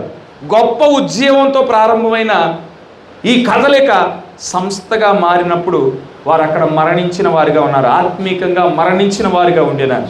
తర్వాత దేవుడు వెస్లీని లేవనెత్తాడు, శుద్ధీకరణ వర్తమానాన్ని ఇచ్చిన వాడిగా ఉండినాడు. యేసుక్రీస్తు నీ రక్షకుడుగా, నీ విమోచకుడుగా, నీ సమీప బంధువుడిగా అంగీకరించడం అది మొదటి స్టెప్పే. దాని తర్వాత నీవు వాక్యము ద్వారా కడగబడాలి, నీ ఆలోచనలు ప్రక్షాళన చేయబడాలి, నీ తలంపులు ప్రక్షాళన చేయబడాలి, నీ ఉద్దేశాలు ప్రక్షాళన చేయబడాలి. నువ్వు వాక్యపు ఉదక స్నానం నీవు కలిగి ఉండవలసిన అవసరత ఉన్నదని వెస్లీ వచ్చిన తర్వాత నీతీకరణ తర్వాత శుద్ధీకరణ వర్తమానాన్ని తీసుకొచ్చిన వాడిగా ఉన్నాడు. ఆ వర్తమానాన్ని బట్టి గొప్ప ఉద్యమం ప్రారంభమైంది. క్యాథలిక్ సంస్థ నుండి బయటకు వచ్చారు, లోదర్ సంస్థ నుండి బయటకు వచ్చారు, ఈ శుద్ధీకరణ వర్తమానాన్ని అంగీకరించారు. గొప్ప ఉద్యమం ప్రారంభమైంది. వెస్లీ చనిపోయిన కొన్ని సంవత్సరాలకే వారు కూడా ఈ బోధన బట్టి ఒక సిద్ధాంతాన్ని తయారు చేస్తున్నారు. పరిశుద్ధాత్మ అక్కడే ఆగిపోలా, పరిశుద్ధాత్మ ఇంకా ముందుకు వెళ్తుంది. వీరు మాత్రం అక్కడే రెండో మెట్టు దగ్గరే ఆగిపోయారు. ఒకరేమో మొదటి మెట్టు దగ్గర ఆగిపోయారు, ఇంకొంతమంది ఏమో రెండో మెట్టు దగ్గర ఆగిపోయారు. పరిశుద్ధాత్మ మూడో మెట్టుకి వెళ్ళింది. ఏ సంస్థ నుండి అయితే బయటకు వచ్చారో ఈ సిద్ధాంతం బేస్ చేసుకొని ఇంకో సంస్థగా మార్చబడటం మనం చూడగలుగుతూ ఉండినాం. వెస్లీ బోధన బట్టి ఒక సిద్ధాంతాన్ని వారు తయారు చేశారు. అయితే పరిశుద్ధాత్మ ఇంకొంచెం ముందుకు వెళ్ళి పరిశుద్ధాత్మ వరములను క్రొమ్మరించడం మనం చూడగలుగుతూ ఉండినాం. ఆ పెంతుకొస్తు సంఘం కూడా మరి ఒక సంస్థగా మార్చబడి వారు కూడా ఆ సిద్ధాంతంలోనే వారు ఆగిపోయిన వారిగా ఉన్నారు. ప్రవక్త వచ్చి ఈ కాలపు వర్తమానాన్ని బోధిస్తే మేము ఇక్కడే ఉంటాం, ఆ వర్తమానం దగ్గరికి రాము అని అక్కడే ఆగిపోయి వారు ఆత్మీకంగా అక్కడ మరణించిన వారిగా ఉండినారు. ఈ కాలపు వర్తమానికుడు మరలా దేవుడు ఈ కాలపు వర్తమానికుడిని తీసుకొచ్చారు. ఒక గొప్ప ఉద్యమం ప్రారంభమైంది. ఈ వర్తమానాన్ని బట్టి మరి అనేక సంస్థల నుండి ఎన్నిక చేయబడిన ప్రజలు బయటకు వచ్చిన వారిగా ఉండినారు. ఈ వాక్యం బట్టి బయటకు వచ్చిన మొదటి కాలంలో ఎటువంటి విశ్వాసాన్ని కలిగి ఉన్నారు, ఎటువంటి మంటను కలిగిన వారిగా ఉండినారు. ప్రారంభ దినాల్లో కలిగి ఉండిన మంట ఈరోజు మనం చూడలేని స్థితిలో ఉన్నాం. ఎక్కడో ఎందుకు మన చర్చిలోనే గమనించండి. ఆదివారం ఆరాధన అంటే శనివారమే వచ్చేవారు, శనివారమే ప్రార్థనలకి సిద్ధమైపోయేవారు. శనివారం పొద్దున వచ్చేవారు కొంతమంది, శనివారం మధ్యాహ్నం వచ్చేవారు కొంతమంది, శనివారం సాయంత్రం వచ్చేవారు. శనివారం నుండి ప్రార్థనలు ప్రారంభమైపోయాయి. దౌలూరు నుండి, కిలేశ్వరం నుండి, పరిసర ప్రాంతాల నుండి వచ్చేవారిగా ఉన్నారు. ఈనాడు ఆ మంట తగ్గిపోవటం మనం చూడగలుగుతూ ఉండినాము. ప్రారంభంలో ఉండిన ఆ నిరీక్షణ ఇప్పుడు తగ్గిపోవటం మనం చూడగలుగుతూ ఉండినాం. ప్రారంభంలో ఉండిన ఆ ఎదురు చూపు ఇప్పుడు తగ్గిపోవటం మనం చూడగలుగుతూ ఉండినాం. ప్రారంభంలో ఉండిన ఆ ఆనందాన్ని ఇప్పుడు కలిగి ఉండకపోవటం మనం చూడగలుగుతూ ఉండినాం. ఆచారపూర్వకమైన భక్తిగా మారిపోవటం, అనేక మంది జీవితాలలో ఆచారపూర్వకమైన భక్తిగా మారిపోతున్న పరిస్థితులు. ఇదివరకు మరి ఉపవాస కూడికలంటే పోటీ ఉండేది. నాకు ఈరోజు ప్రార్థన చేయడానికి అవకాశం దొరకదేమో అనే పోటీతో ప్రార్థన చేసేవారు. ఈనాడు అటువంటి పరిస్థితి లేకపోవటం విచారకరమై ఉన్నది. ఈనాడు పరిస్థితులు వాక్యాన్ని పొందుకున్న తర్వాత కూడా సంఘం లోపలికి వస్తూ ఉన్నారు, సంఘం బయటికి వెళ్తూ ఉన్నారు. కుడికి తొలగిపోవచ్చున్న పరిస్థితులు, ఎడమకు తొలగిపోవచ్చున్న పరిస్థితులను మనం చూడగలుగుతూ ఉండినాం. ఆ మంటను చల్లార్చుతున్న పరిస్థితులు, చల్లారిపోతున్న పరిస్థితులు మనం చూడగలుగుతూ ఉండినాం. ఎంతమంది పూర్తి నిశ్చితతో చెప్పగలుగుతున్నారు నేను ఒక విజయవంతమైన జీవితాన్ని నేను కలిగి ఉన్నానని? ఎంతమంది విశ్వాసులు చెప్పగలిగే వారిగా ఉన్నారు? దేవుడు నన్ను ఏ స్థానంలో నిలబెట్టాడో నేను ఖచ్చితంగా అదే స్థానంలో నేను నిలబడిన వాడిగా ఉన్నాను. దేవుడు ఏ నిరీక్షణనిచ్చున్నాడో అదే నిరీక్షణతో నేను ఎదురు చూస్తూ ఉన్నాను. ఒక నిశ్చయతతో నేను ఎదురు చూస్తూ ఉన్నాను. దేవుడు నా జీవితంలో ఆయనే పని చేస్తూ ఉన్నాడు, ఆయనే నన్ను నడిపించుచున్నాడని ఎంతమంది కాన్ఫిడెన్స్తో చెప్పగలుగుతున్న వారిగా ఉండినారు. దేవుడు నా జీవితం పట్ల ఒక స్పష్టమైన దర్శనాన్ని కలిగి ఉన్నాడు, ఆ దర్శనాన్ని బట్టి నా జీవితము కొనసాగుతున్నదని ఎంతమంది చెప్పగలుగుతున్న వారిగా ఉండినారు. నా జీవితంలో సాతానుడికి తావే లేదు అని ఎంతమంది చెప్పగలిగే వారిగా ఉన్నారు. లోకంలో ఉండిన వానికంటే నాలో ఉన్నవాడు గొప్పవాడై ఉన్నాడని ఎంతమంది చెప్పగలిగే వారిగా ఉన్నారు. నేను క్రీస్తులో ఉన్నాను, నేను క్రీస్తులో ఉన్నాను కాబట్టి క్రీస్తు ద్వారా నేను సమస్త సంగతులు నేను చేయగలుగుతున్నానని ఎవరు చెప్పగలిగే వారిగా ఉన్నారు? నేను దేవుని ప్రేమలో ఉన్నాను, దేవుని ప్రేమ నుండి నన్ను ఎవరు ఎడబాయగలరు అని ఎవరు చెప్పగలిగే వారిగా ఉన్నారు? నేను క్రీస్తునందున్నాను కాబట్టి నాకు ఎటువంటి శిక్షా విధి లేదు, నా మీద నేరారోపణ చేసేవారు లేరు, నేను ఏ ముడత లేనివాడిగా ఉన్నాను, నేను ఏ మచ్చ లేనివాడిగా ఉన్నాను, నేను ఏ కళంకము లేనివాడిగా ఉన్నానని ఎంతమంది చెప్పగలిగే వారిగా ఉండినారు? ఎందుకు చెప్పలేకపోతా ఉన్నారంటే దేవుని కుమారులు దేవుని కుమార్తెల హృదయంలో కూడా ఆ భయము ఆవరించడం మనం చూడగలుగుతూ ఉండినాం. దేవుని కుమారులు దేవుని కుమార్తెలు వారు సైనికులై ఉన్నారు, దేవుని యొక్క సైన్యమై ఉన్నారు. హల్లెలూయా. వారిని యుద్ధానికి దేవుడు తీసుకువెళ్ళేటప్పుడు వారి హృదయంలో భయం ఉంటే ఆయన తీసుకెళ్ళని వాడిగా ఉంటాడు. బెరుకుతో వారిని తీసుకెళ్ళడు దేవుడు. ఆయన యుద్ధానికి తీసుకువెళ్ళినప్పుడు వారిలో ఉండిన భయం తొలగిపోవాలి, వారిలో ఉండిన బెరుకు తొలగిపోవాలి. బెరుకు లేకోకుండా, భయం లేకోకుండా మరి సర్వాంగ కవచాన్ని ధరించుకొని, వాక్యం అనే సర్వాంగ కవచాన్ని ధరించుకొని యుద్ధానికి వెళ్ళే ప్రజలుగా ఉండాలి. ఆ భయము బెరుకు తీసివేయటానికి గాను దేవుడే నిలబడి, ఆయన యాజకుడిగా నిలబడి ఆ బెరుకును తీసివేయుచున్నాడు, ఆ భయాన్ని తీసివేయుచున్నవాడిగా ఉండినాడు. హల్లెలూయా. గమనించండి, ఇక్కడ ఈ మిడతల దండును మనం గమనించినట్లయితే ఈ మిడత అనే జీవి ప్రత్యేకమైన జీవి అయి ఉన్నది, ప్రత్యేకంగా దేవుని ద్వారా సృష్టించబడిన జీవిగా ఉన్నది.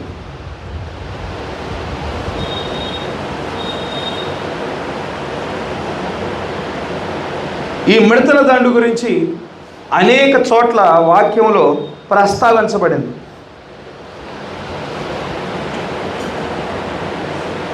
నిర్గమాకాండంలో మనం చూడగలుగుతూ ఉన్నాం, యోవేలు గ్రంథంలో చూడగలుగుతూ ఉన్నాము, ప్రకటన గ్రంథంలో మనం చూడగలుగుతూ ఉన్నాము, అనేక చోట్ల మనం చూడగలుగుతూ ఉన్నాము.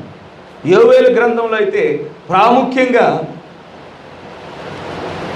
ఎప్పుడైతే ఇశ్రాయేలీయులు వారు పాపాన్ని కలిగి ఉన్నారో దేవుడే నా సైన్యమైన ఈ మిడతల దండుని నేను వారి మీదకి పంపిస్తానని చెప్తా ఉండేనాడు.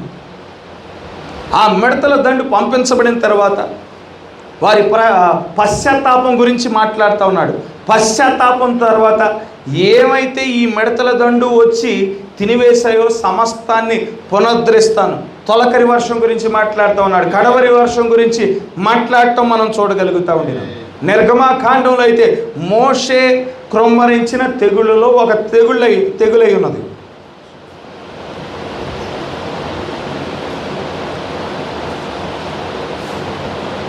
ఇక్కడ ద్వితీయోపదేశ కాండం మనం గమనించినట్లయితే ఇక్కడ దేవుడు మాట్లాడుతూ ఉన్నాడు, ఎవరైతే వాక్యాన్ని గైకొనకుండా, ఎవరైతే దేవుని యొక్క విధులు దేవుని యొక్క కట్టడలను ఆచరించకుండా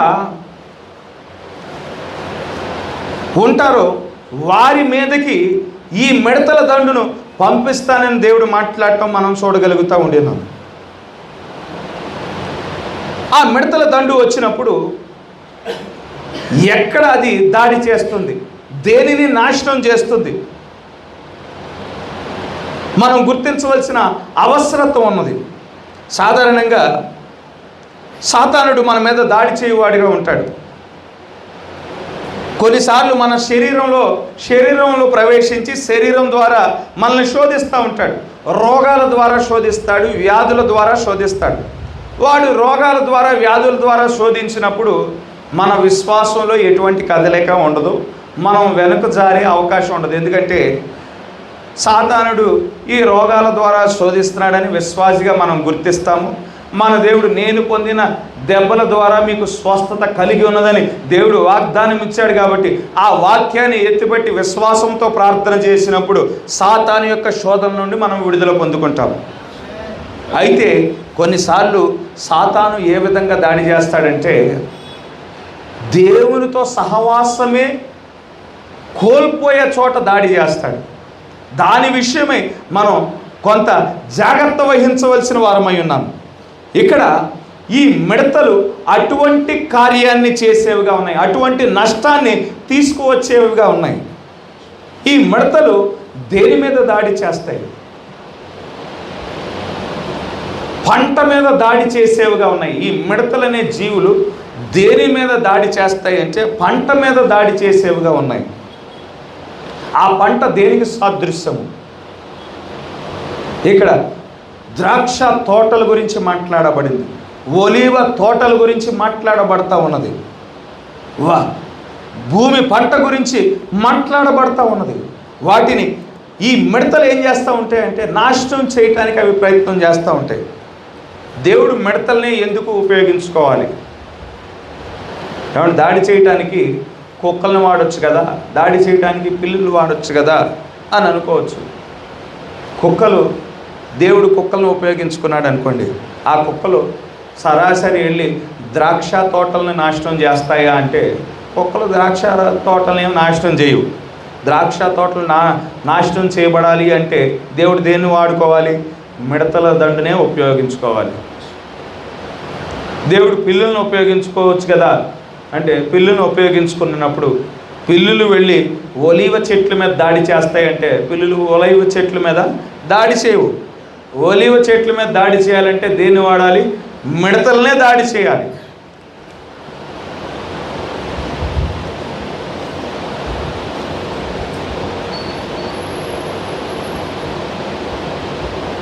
కనుక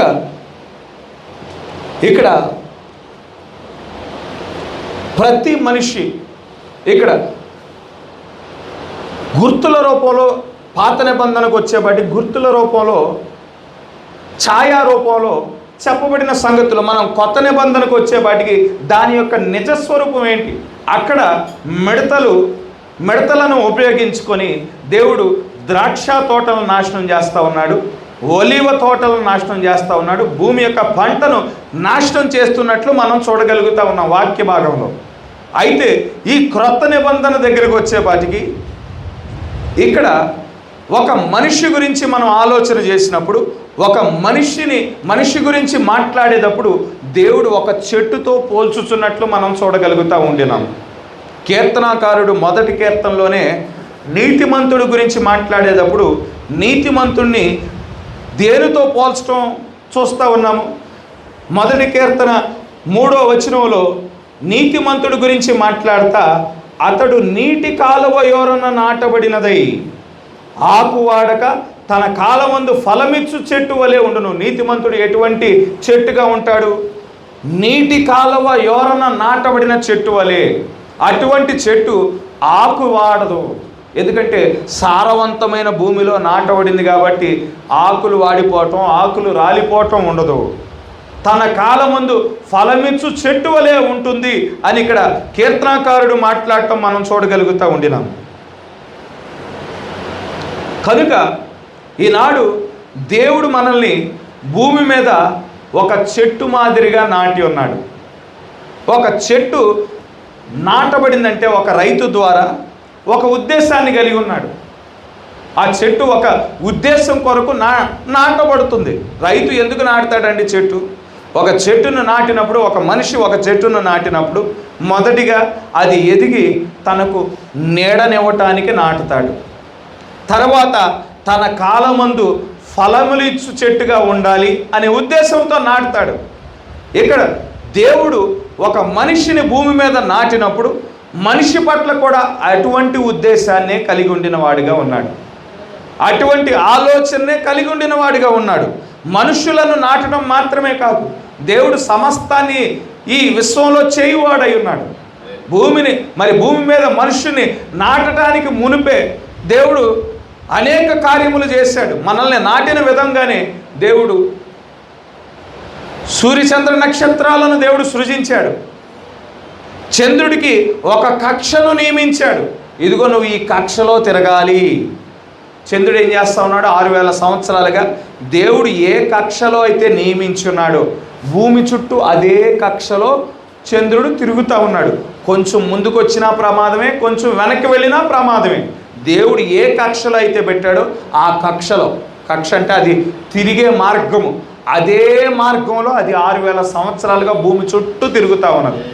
అదేవిధంగా దేవుడు భూమిని సృజించి భూమికి కూడా ఒక కక్ష పెట్టాడు. భూమి ఏం చేయాలి? సూర్యుడు చుట్టూ తిరగాలి. దేవుడు ఏ మార్గంలో అయితే తిరగమని ఆజ్ఞాపించినాడో 6000 సంవత్సరాలుగా ఈ భూమి అదే మార్గంలో తిరగటం మనం చూడగలుగుతూ ఉండినాము. అలాగే నక్షత్రాలకు ఒక స్థానం నియమించున్నాడు, సూర్యుడికి ఒక స్థానాన్ని నియమించి ఉన్నాడు, ఎగిరే పక్షులకు ఎగిరే నియమాన్ని దేవుడు పెట్టి ఉన్నాడు, నీటిలో జీవించే చేపలకు నీటిలో ఈత కొట్టే నియమాన్ని పెట్టి ఉన్నాడు, భూమి మీద మరి నడిచే జంతువులకు భూమి మీద జీవించే ఒక నియమాన్ని పెట్టడం మనం చూడగలుగుతూ ఉండినాం. పక్షులలో నియమం పెట్టడం మాత్రమే కాదు, జంతువులలో నియమం పెట్టడం మాత్రమే కాకుండా మనుషులలో కూడా దేవుడు మరి ప్రత్యేకమైన తలాంతులు ఇచ్చేవాడిగా ఉండి ఉన్నాడు. ఇశ్రాయేలీయులను గమనించండి, యాకోబు సంతతి వారిని గమనించండి. యాకోబు సంతతి వారు 12 గోత్రాల వారు అయి ఉన్నారు. ఒక గోత్రానికేమో ఇదిగో మీరు సముద్ర తీరమందు జీవించవలసిన వారు అయి ఉన్నారని ఆ సముద్ర తీరమందు వారికి స్వాస్థ్యాన్ని ఇచ్చాడు. వాళ్ళు ఎటువంటి తలాంతును కలిగి ఉన్నారంటే ఆ సముద్ర తీరానికి సంబంధించిన వ్యాపారాల్లో వాళ్ళు వర్ధిల్లటానికి దేవుడు వారికి ఆ తలాంతుని ఇచ్చాడు. ఒక గోత్రానికేమో రాజ్య పరిపాలన ఇచ్చాడు, ఒక గోత్రానికేమో న్యాయపరమైన మరి ఆ చట్టాలు తీసుకొచ్చేవారిగా చేశాడు, ఒక గోత్రానికేమో నూనెతో వ్యాపారం చేసేవారిగా, ఒక గోత్రానికేమో వారికి ధైర్యాన్ని ఇచ్చాడు, యుద్ధాలు చేయువారిగా వారిని నియమించి ఉన్నాడు, ఒక గోత్రానికేమో వెట్టి చాకిరి చేయటానికి వారిని నియమించున్నాడు. ఒక్కొక్క గోత్రంలో తలాంతులు ఇచ్చుచున్నవాడు కూడా, తలాంతులు ఇచ్చినవాడు కూడా దేవుడే అయి ఉన్నాడు. దేవుడిచ్చిన తలాంతును బట్టి, దేవుని యొక్క నడిపింపును బట్టి మనుషుడు ముందుకెళ్ళిన ఎడల ఎటువంటి విఫలం చెందటం ఉండదు, ఏ విధంగా విఫలం చెందటం ఉండదు, ఏ విధంగా మార్గం తప్పిపోయే అవకాశం ఉండదు. మోషేను గమనించండి, దేవుడు మోషేను దేనికోసం నియమించున్నాడు? యాకోబు సంతతి వారికి ఒక కాపరిగా నియమించున్నాడు. ఆ కాలానికి సంబంధించిన ప్రవక్తగా దేవుడు నియమించున్నాడు. దేవుని పైన ఆధారపడి ఆ ప్రజలను దేవుని యొక్క నడిపింపును బట్టి ఐగుప్తు దేశం నుండి కానాను దేశానికి నడిపించడానికి గాను దేవుడు మోషేను నియమించున్నాడు. అయితే మోషే ఏం చేశాడు? ఒక కాపరిగా వ్యవహరించకుండా ప్రారంభంలో 40 సంవత్సరాలు ఫరో గృహంలో జీవించాడు కాబట్టి అక్కడ యుద్ధ విద్యలు నేర్చుకున్నాడు, యుద్ధానికి సంబంధించిన వ్యూహాలు నేర్చుకున్నాడు. ఒక సైనికుడిలాగా ప్రవర్తించాడు మోషే. ప్రారంభంలో సైనికుడిగా ప్రవర్తించి విఫలం చెందిన వాడిగా ఉన్నాడు. 40 సంవత్సరాల తర్వాత అసలైన స్థానంలో నిలబడినప్పుడు ముసలివాడైనప్పటికీ, ఒంటరివాడైనప్పటికీ భయము లేని వాడిగా నిలబెట్టాడు దేవుడు. విఫలం చెందని వాడిగా దేవుడు నిలబెట్టుకొని ఉన్నాడు. దేవుడు తన ద్వారా అద్భుతాలు చేశాడు, సూచక్రియలు చేసిన వాడిగా ఉండినాడు. పౌలును కూడా దేవుడు ఒక కార్యం కోసం నియమించుకొని ఉన్నాడు. అతడు సంఘానికి పునాది వేసేవాడిగా పౌలును నియమించి ఉన్నాడు. పేతురు చేపలు పట్టే జాలరిగా ఉంటున్న పేతుర్ని మనుషులు పట్టే జాలరిగా దేవుడు మార్చి ఉన్నాడు. హల్లెలూయా. కనుక దేవుడు పాత నిబంధనలో కొత్త నిబంధనలో ఉన్న పరిశుద్ధులకు మాత్రమే కాదు, ఈ ముగింపు కాలంలో జీవించుతున్న మనకి కూడా దేవుడు ఒక్కొక్క స్థానాన్ని పెట్టి ఉన్నాడు. ఒక్కొక్క తలాంతును మనలో దేవుడు పెట్టి ఉన్నాడు. ఒక్కొక్క బాధ్యత కూడా మన మీద మోపబడటం మనం చూడగలుగుతూ ఉండినాము. మనం ఈ భూమి మీద 200 దేశాలు, పైచిలుకు దేశాలు ఉన్నాయి, 200 పైచిలుకు దేశాలు ఉన్నాయి. అన్ని దేశాల్లో మనం భారతదేశంలోనే ఎందుకు పుట్టాలి? భారతదేశంలో ఆంధ్ర రాష్ట్రంలోనే ఎందుకు పుట్టాలి? ఈ ఆంధ్ర రాష్ట్రంలో విజయవాడ ప్రాంతంలోనే ఎందుకు పుట్టాలంటే దేవుడు దానిని నిర్ణయించిన వాడిగా ఉన్నాడు. ఈ విజయవాడలో పుట్టినప్పుడు ఏ విధంగా వాక్యాన్ని మనం పొందుకుంటామో, ఏ విధంగా ఈ వాక్యము ద్వారా బలపరచబడాలో, ఏ విధంగా మనం మరి దేవుని యొక్క వధువుగా మలచబడాలో దేవుడు ముందుగానే ఈ స్థలాన్ని నియమించి, ఈ స్థలంలో మనం చెక్కబడటానికి, మలచబడటానికి, దేవుడు జగత్పునాది వేయబడటానికి మునిపే దేవుడు నిర్ణయించాడు. మన జీవితంలో జరిగేది ఏది యాదృశ్చికం కాదు, కానీ దేవుని ఆలోచనలో సమస్తము ముందుగానే సమాప్తమైపోయాయి. ఆ మార్గంలో దేవుని ఆత్మను బట్టి ముందుకు వెళ్ళినప్పుడు మనము సక్సెస్ఫుల్ అవుతాం. ఫెయిల్యూర్స్ మనం చూసేవారముగా ఉంటాము. దేవుడు సమస్తాన్ని ముందుగా నియమించున్నాడు. ఒకసారి పౌలు ఆయన ఆసియా ప్రాంతానికి వెళ్ళుచుంటుండగా దేవుడు పౌలుతో మాట్లాడుతూ ఉన్నాడు. నువ్వు ఆసియా ప్రాంతానికి వెళ్ళటం కాదు, కానీ ఇప్పుడు నువ్వు మెసిడోనియా ప్రాంతానికి వెళ్ళని దేవుడు చెప్తున్నాడు. ఎందుకంటే దేవుడు ముందుగానే ఆ సమయంలో ఆ కాలంలో మెసిడోనియాలో ఎవరో ఆత్మలను సిద్ధపరిచి ఉన్నాడు. ఆ పౌలు ద్వారా ఆ వాక్యాన్ని పొందుకోవటానికి ఆ కాలంలో నియమించబడ్డారు. కాబట్టి ఆయన ఆలోచన బట్టి నువ్వు ఈ ప్రాంతానికి కాదు కానీ మెసిడోనియాకి వెళ్ళు.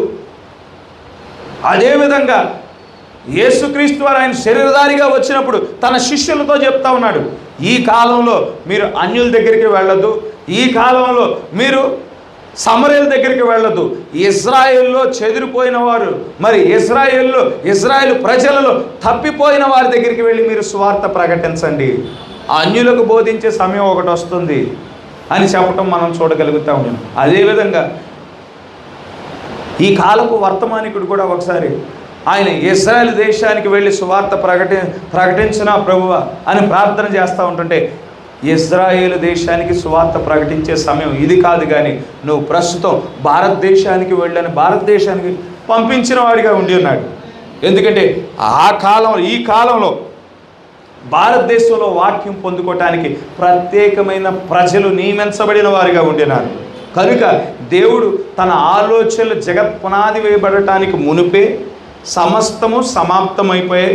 ఆయన ఆలోచనలను బట్టి ఏ స్థలాల్లో తన విత్తనాలు ఉన్నాయో, విత్తనాలు నాటాలో అప్పుడే నియమించున్నాడు.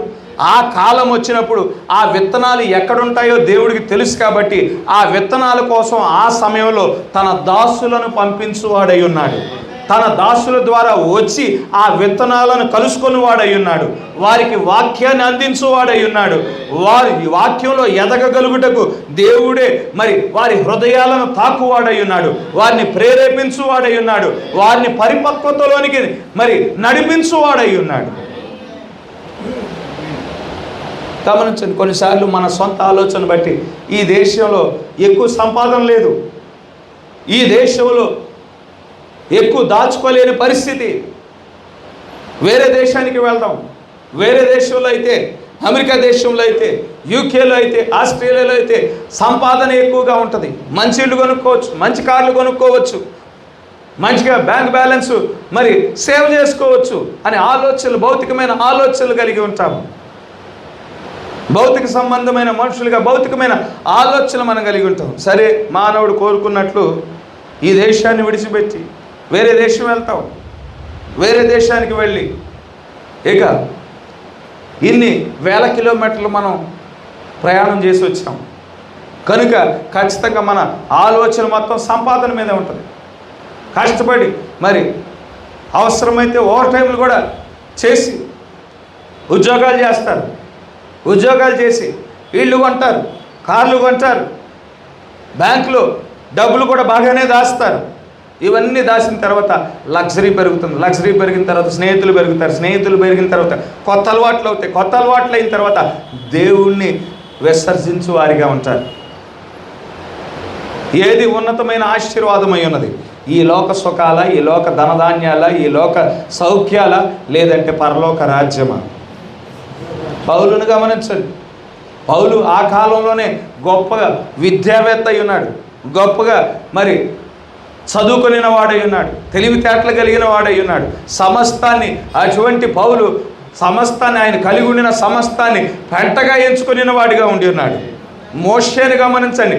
ఫరో తర్వాత ఫరోగా నియమించవలసిన వ్యక్తి అయి ఉన్నాడు. అటువంటి వ్యక్తి ఆ కాలంలో ఐగుప్తు దేశం అంటే అత్యంత శక్తివంతమైన దేశం. ఐగుప్తు సైన్యం అంటే దానికి మించిన సైన్యం ఇంకో దేశానికి లేదు. ధనికమైన దేశముగా ఉన్నది ఐగుప్తు దేశము ఆ కాలంలో. అటువంటి దేశానికి రాజుగా ఉండటం అంటే సాధారణమైన విషయం కాదు. అయితే ఆ ఐశ్వర్యాన్ని మోషే తృణీకరించిన వాడిగా ఉన్నాడు. ఆ అధికారాన్ని తృణీకరించిన వాడిగా ఉన్నాడు. ఈ ఐగుప్తు ధనము అనుభవించుట కంటే దేవుని విషయమైన నింద అనుభవించుట భాగ్యముగా ఎంచుకొని ఉన్నాడు. ఐగుప్తు యొక్క సుఖాలు అనుభవించటం కంటే దేవుని ప్రజల నిమిత్తమై శ్రమ అనుభవించటం, నింద అనుభవించడం మహాభాగ్యంగా ఎంచుకొనినట్లు మనం చూడగలుగుతా ఉండేది. అదేవిధంగా ధనికుడైన యవనస్తుడని గమనించండి. యేసుక్రీస్తు వారి దగ్గరికి వచ్చాడు. పరలోక రాజ్యంలోనికి ప్రవేశించాలంటే ఏం చేయాలి అని అడిగినప్పుడు యేసుక్రీస్తు వారు నేరుగా తన యొక్క ఆత్మలోనికి చూసిన వాడిగా ఉన్నాడు. శరీరపరంగా 10 ఆజ్ఞలను పాటిస్తూ ఉన్నాడు. 10 ఆజ్ఞలు పాటించడం బట్టి శరీరపరంగా పవిత్రంగానే ఉన్నాడు. తర్వాత ఆత్మలోనికి యేసుక్రీస్తు వారు చూసినప్పుడు దేవుని కంటే, దేవుని వాక్యం కంటే ధనాన్ని ఎక్కువగా ప్రేమిస్తున్నాడని యేసుక్రీస్తు వారు గ్రహించి, ధనాన్ని ప్రేమించడాన్ని బట్టి నీకు కలిగిన ఆస్తి అంతా అమ్మేసి, పేదలకు అమ్మేసి నన్ను వెంబడించు, నువ్వు పరలోక రాజ్యంలోనికి ప్రవేశిస్తావు అని చెప్పినప్పుడు ఆ ధనవంతుడు ఎంతగానో మరి అభ్యంతరపరచబడ్డాడు. తన ముఖాన్ని చిన్నబుచ్చుకొనిన వాడిగా ఉన్నాడు. ఎందుకంటే ధనాన్ని ప్రేమిస్తూ ఉన్నాడు కాబట్టి ఆ ధనాన్ని విడిచిపెట్టడం తనకి అసాధ్యమైన కార్యంగా మారిపోయింది. విడిచిపెట్టలేకపోయాడు. మోషే విడిచిపెట్టినట్లు, పౌలు విడిచిపెట్టినట్లు ఆ ధనవంతుడు విడిచిపెట్టలేని వాడిగా ఉండినాడు. ఆ ధనాన్ని బట్టి తన జీవితం అంతా ఆనందించాడు. ఆ ధనాన్ని బట్టి జీవితం అంతా సుఖవంతంగా జీవించాడు. అందులో ఎటువంటి డౌట్ లేదు. ఆ ధనవంతుడి యొక్క బల్ల మీద నుండి పడిన రొట్టె ముక్కలు తిని పేదవాడైన లాజరు తన జీవితాన్ని గడుపుకుంటూ దేవుని స్తుతిస్తూ దేవుని వాక్యాన్ని ధ్యానిస్తూ గడిపిన వాడిగా ఉండినాడు. ఇద్దరూ మరణించారు. లాజరేమో అబ్రహాము రొమ్మున చేర్చబడిన వాడిగా ఉన్నాడు. ధనవంతుడేమో అగ్నిలో కాల్చబడటాన్ని మనం చూడగలుగుతున్న వారముగా ఉండినాము. కనుక దేవుడు ప్రతి వ్యక్తిని ఒక స్థానంలో పెట్టి ఒక ప్రత్యేకమైన సమయంలో దేవుడు ఆ వ్యక్తిని దర్శించువాడై ఉన్నాడు. ఆ వ్యక్తికి వాక్యం ఇచ్చువాడై ఉన్నాడు. ఆ వ్యక్తిని వాక్యము ద్వారా పరిపక్వతకు నడిపించువాడై ఉన్నాడు. ఆ వ్యక్తిని వాక్యము ద్వారా వెలిగించువాడై ఉన్నాడు. హల్లెలూయా! వెలిగించువాడై ఉన్నాడు. ఆ వెలుగు దేవుడు నీకు కొంత వెలుగుని ఇచ్చి నీ వెలుగును బట్టి వేరొకరు రక్షించబడటానికి దేవుడు నీ పట్ల ఒక ఉద్దేశాన్ని కలిగి ఉన్నాడు. నీకు వాక్యం ఇచ్చేది, నువ్వు వాక్యంలో ఎదుగునట్లు చేసేది, నిన్ను వెలుగుగా నియమించేది దేవుడు ఏ ఉద్దేశము లేకుండా కాదు. నిన్ను ఒక పాత్రగా వాడుకోవటానికి దేవుడు ఉద్దేశం కలిగిన వాడిగా ఉన్నాడు. అదే మాట మత్తయి సువార్త 5వ అధ్యాయము 16వ వచనంలో చెప్పబడి ఉన్నది. మత్తయి సువార్త 5వ అధ్యాయం 16వ వచనంలో మనుష్యులు మీ సత్క్రియలను చూచి పరలోకమందున్న మీ తండ్రిని మహిమపరచునట్లు వారి ఎదుట మీ వెలుగు ప్రకాశింపనీయుడి. మీలో ఏమున్నదండి? ఒక వెలుగు ఉన్నది. ఆ వెలుగు దేని వల్ల కలుగుతున్నది? నీవు సత్క్రియలు చేయటం వలన, నీవు విశ్వాస సహితమైన జీవితాన్ని కలిగి ఉండటాన్ని బట్టి, వాక్యముగా నీవు జీవించటాన్ని బట్టి వెలుగును నువ్వు ప్రకాశిస్తూ ఉన్నావు. నీవు చేయుచున్న క్రియలను బట్టి పరలోకములో ఉండిన నీ దేవునిని మహిమపరచునట్లు ఈ లోకస్తులకు నువ్వు వెలుగుగా ఉండాలని చెప్పటం మనం చూడగలుగుతూ ఉండినాం. నిన్ను వెలుగుగా నియమించినప్పుడు, నిన్ను దేవుడు ఒక లాంతరగా నియమించినప్పుడు, దేవుడు లాంతరగా నియమించి ఆయన మంచం కింద పెట్టేవాడిగా ఉండడం, నీ గృహంలో ఉండిన వారందరికీ వెలుగు కలుగునట్లు ఆయన దీపస్తంభం మీద పెట్టువాడై ఉన్నాడు. అది పై వచనంలో మనం చూస్తూ ఉంటాం. ఆయన నిన్ను వెలుగుగా నియమించినప్పుడు నీ వెలుగును బట్టి నీ కుటుంబం మొత్తం ఆ వెలుగును చూడగలుగునట్లు, నీ బంధువులు నీలో ఉండిన వెలుగును చూచినట్లు, నీ స్నేహితులు నీలో ఉండిన వెలుగును చూచినట్లు ఆయన దీపస్తంభం మీద నిన్ను పెట్టువాడై ఉన్నాడు. హల్లెలూయా! ఆయన వాక్యం ఇచ్చేది ఒక ఉద్దేశముతో, నిన్ను వెలిగించేది ఒక ఉద్దేశముతో, నీలో పరిశుద్ధాత్మ నింపేది ఒక ఉద్దేశంతో, అభిషేకం నింపేది ఒక ఉద్దేశంతో ఆయన ఇచ్చుచున్నవాడిగా ఉన్నాడు. నిన్ను వేరొకరు రక్షించబడటానికి గాను నిన్ను ఒక ఛానల్గా ఆయన వాడుకొనుచున్నవాడిగా ఉండినాడు. నిన్ను ఒక పాత్రగా వాడుకొనుచున్నాడు. నిన్ను ఒక బోరగా వాడుకొనుచున్నవాడిగా ఉండినాడు. నీ సాక్ష్యము ద్వారా నువ్వు రక్షించవచ్చు. నీ యొక్క మరి వాక్యము పంచుకొనుట ద్వారా, వ్యక్తిగతంగా వాక్యము పంచుకొనుట ద్వారా నీ జీవితము ద్వారా, నీ సత్క్రియల ద్వారా వారిని వాక్యం వైపు నడిపించబడటానికి గాను, వాడుకోవటానికి గాను దేవుడు నియమిస్తూ ఉన్నాడు. ఆ విధంగా వాడుకోవటానికి గాను దేవుడు తన పరిశుద్ధాత్మను క్రొమ్మరించువాడై ఉన్నాడు. పరిశుద్ధాత్మను క్రొమ్మరించినప్పుడు ఆయన ఫలములను, పరిశుద్ధాత్మ ఫలములను ఫలించేవాడవుగా ఉంటావు.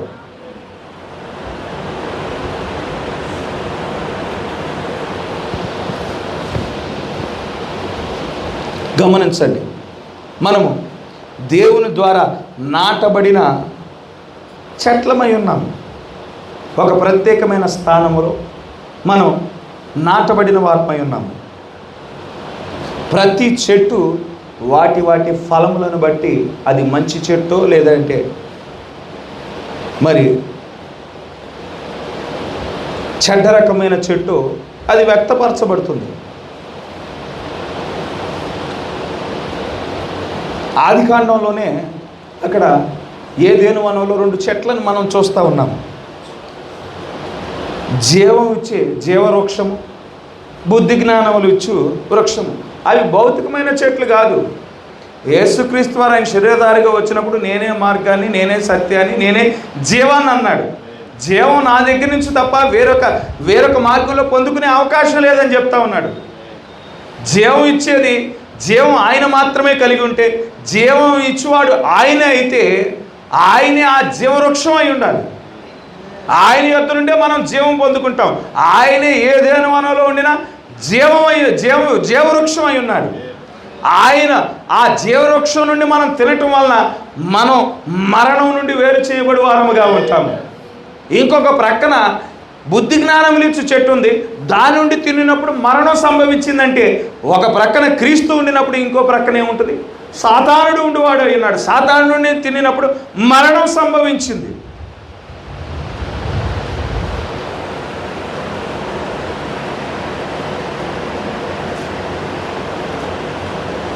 కనుక మనల్ని దేవుడు వృక్షములుగా నియమించున్నాడు. దేవుని గురించి తెలుసుకొని ఆ వాక్యములో ఎదిగి దేవుని యొక్క ఫలములు ఫలించడానికి గాను దేవుడు మనల్ని నియమించిన వాడిగా ఉన్నాడు. ఇక్కడ సాతానుడు ఏం చేస్తూ ఉన్నాడు? సాతానుడు మనం దేవుని గురించి తెలుసుకొనకోకుండా మన ఆలోచనలను ప్రక్కద్రోవ పెట్టడం మనం చూడగలుగుతూ ఉండినాము. మన ఆలోచనలు లోక కార్యముల వైపు, సంపాదన వైపు పెట్టే దృష్టి సారించేవారిగా, దేవుని గురించి తెలుసుకోవటం కంటే సంపాదన మీద దృష్టించేవారిగా మనల్ని చేస్తూ ఉన్నాడు సాతానుడు. దేవుని గురించి తెలుసుకోవటం కంటే ఆస్తులు సంపాదించుకోవటం, దేవుని గురించి తెలుసుకోవటం కంటే అధికారాలు పొందుకోవటానికి, దేవుని గురించి తెలుసుకోవటం కంటే ఇక లోక సుఖాలలో ఆనందించడానికి, మద్యపానంలో మత్తులవటానికి, ధూమపానంలో మరి మునిగిపోవటానికి గాను, లోక పాపంలో మునిగిపోయే వారిగా సాతానుడు ఏం చేస్తూ ఉన్నాడు? మనల్ని, మన ఆలోచనలు వక్రీకరించడం మనం చూడగలుగుతూ ఉండినాము.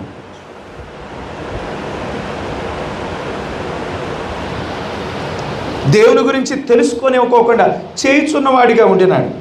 అయితే మనమంతా దేవుని ద్వారా నాటబడిన చెట్లమై ఉన్నాము. చెట్లను మనం గమనించినట్లయితే చెట్లకు ఆకులు ఉంటాయి, చెట్లకు బెరడు ఉంటుంది, చెట్లకు ఫలాలు ఉంటాయి. ఇక్కడ చెట్లకు ఆకులు దేన్ని సూచిస్తూ ఉన్నాయి? సహవాసాన్ని సూచిస్తూ ఉన్నాయి, జీవాన్ని సూచిస్తూ ఉన్నాయి. చెట్లకి ఆకులు ఉంటే ఆ చెట్టులో జీవం ఉన్నది అనేది సూచనగా ఉంటుంది. ఆ చెట్లకి ఆ జీవానికి సూచనగా ఉన్నది. ఆ చెట్ల యొక్క ఆకులు ఒకరితో ఒకరు సహవాసం కలిగి ఉండినట్లు, దేవునితో సహవాసం కలిగి ఉండినట్లు అది సూచనగా ఉన్నది. అందుకే 2 దేశాల మధ్యన శాంతి ఒప్పందానికి సింబల్గా ఏది వాడతారు అంటే ఒలీవ ఆకులను వాడతారు. ఎందుకంటే మా కోపాలన్నీ మేము పక్కన పెట్టేశాము, మా ద్వేషాలన్నీ పక్కన పెట్టేశాము, ఇప్పుడు మేము ఒక సమాధానాన్ని మేము కలిగి ఉన్నాము అని ఆ డాక్యుమెంట్ మీద సింబల్ ఏముంటుందంటే, శాంతి ఒప్పందంకి సంబంధించిన సింబల్ ఏముంటుందంటే ఒలీవ ఆకులు. ఎందుకంటే ఆ ఆకులు జీవానికి సాదృశ్యముగా ఉన్నాయి, మరియు సహవాసానికి సాదృశ్యంగా ఉన్నాయి. మేము సహవాసం కలిగి ఉన్నాము, ఒకరితో ఒకరు సహవాసం కలిగి ఉన్నాము అనేది అది సూచనగా ఉన్నది. ఏ వ్యక్తి అయితే తన పొరుగువాని పట్ల ద్వేషం కలిగి ఉన్నాడు, ఈర్ష్య కలిగి ఉన్నాడు, అసూయ కలిగి ఉన్నాడు, సమాధానం కలిగి ఉన్నాడంటే ఆ వ్యక్తి చెట్టుగా ఉన్నాడు, కానీ ఆ చెట్టుకి ఆకులు లేవు అనే విషయాన్ని మనం గుర్తించవలసిన వారమై ఉన్నాము. తర్వాత చెట్టుకి బెరడు ఉంటుంది. ఆ బెరడు దేనికోసం దేవుడు బెరడును సృష్టించాడు అంటే ఆ చెట్టులో ఉండిన జీవాన్ని కాపాడటానికి బెరడు ఇవ్వబడి ఉన్నది. అది మన జీవితంలో ఏ విధంగా ఉన్నది అంటే, ఒక ఉదాహరణ ఇస్తాను. అవ్వను గమనించండి. అవ్వ యొక్క హృదయంలో దేవుని వాక్యం ఉంది ప్రారంభంలో. అయితే సర్పం వచ్చాడు. సర్పం వచ్చి ఈ బుద్ధి జ్ఞానములు ఇచ్చు చెట్టు నుండి నువ్వు తినిన ఎడల నువ్వు నిశ్చయంగా మరణించవు. దేవుడు చెప్పాడేమో, కానీ నిశ్చయంగా నువ్వు మరణించవు. ఎందుకంటే ఈ ఏదేను మనలో ఏది మరణించలేదు ఇంతవరకు. ఏ పక్షులు మరణించలేదు, ఏ జంతువులు మరణించలేదు, ఏ ఆకులు వాడిపోయి రాలిపోలేదు. వాటన్నిటికంటే మిమ్మల్ని ఉన్నతమైన వారిగా దేవుడు సృజించాడు. మీకోసమే కదా ప్రతి చల్లపోట వేళ ఆయన దిగి వస్తూ ఉన్నాడు. నిశ్చయంగా మీరు మరణించరు అని తన జ్ఞానయుక్తమైన మాటలు సాతానుడు సర్పం ద్వారా ఇచ్చాడు. తన హృదయంలో వాక్యం ఉన్నది. ఇప్పుడు సర్పం తన ఆలోచనలను అవ్వ యొక్క బ్రెయిన్లోకి ప్రవేశపెట్టాడు. తన హృదయంలో ఉండిన వాక్యము బ్రెయిన్లోకి వచ్చింది, సర్పం యొక్క ఆలోచనలు బ్రెయిన్లోకి వచ్చింది. బ్రెయిన్ ఏమైంది? మన బ్యాటిల్ గ్రౌండ్ అయినది, అది యుద్ధరంగం అయి ఉన్నది. ఒక ప్రక్కన దేవుని వాక్యం, ఇంకొక ప్రక్కన సర్పం యొక్క మాటలు. అక్కడ ఒక ఆత్మీయమైన యుద్ధం ఉన్నది. కనుక ఈ బ్యాటిల్ గ్రౌండ్లో లోకపు మాటలు హృదయంలోనికి ప్రవేశించుకోకుండా ఒక ప్రొటెక్షన్ అన్నమాట. అక్కడ ఒక యుద్ధం జరుగుతూ ఉన్నది. నీలో ఉండిన జీవం బయటికి వెళ్ళిపోకోకుండా, దేవుని యొక్క వాక్యం పైన విశ్వాసం తొలగిపోకోకుండా అక్కడ హృదయం, అక్కడ మన యొక్క మైండ్లో ఒక బ్యాటిల్ జరుగుతూ ఉండి ఉన్నది. ఇక్కడ బెరడు అదే కార్యాన్ని చేస్తూ ఉన్నది. బెరడు ఏం చేస్తూ ఉన్నది? మనలో జీవాన్ని కాపాడే, చెట్లో ఉండిన జీవాన్ని కాపాడే గుణలక్షణాన్ని కలిగి ఉన్నది.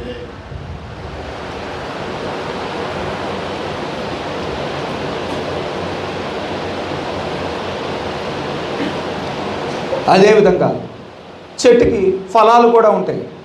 ప్రతి మనుష్యుడు ఫలాలు ఫలించవలసిన వాడై ఉన్నాడు అని వాక్యంలో చెప్తా ఉన్నది. మనుష్యుడు ఫలించవలసిన ఫలాలు ఏమిటో గలతీయులకు రాసిన పత్రిక 5వ అధ్యాయం 22వ వచనంలో చెప్పబడి ఉన్నది. గలతీయులకు రాసిన పత్రిక 5వ అధ్యాయం 22వ వచనంలో, అయితే ఆత్మఫలములు ఏమనగా ప్రేమ, సంతోషము, సమాధానము, దీర్ఘశాంతము, దయాళత్వము, మంచితనము, విశ్వాసము, సాత్వికము, ఆశా నిగ్రహం అయి ఉన్నది. మనుష్యుడు ఫలించవలసిన ఫలాలు. మనుష్యుడు ఒక చెట్టుతో పోల్చబడ్డాడు. ఆ చెట్టు యొక్క ఆకులేమో దేవునితో సహవాసం, దేవుని యొక్క జీవాన్ని కలిగి ఉండటానికి అది సాదృశ్యముగా ఉన్నది.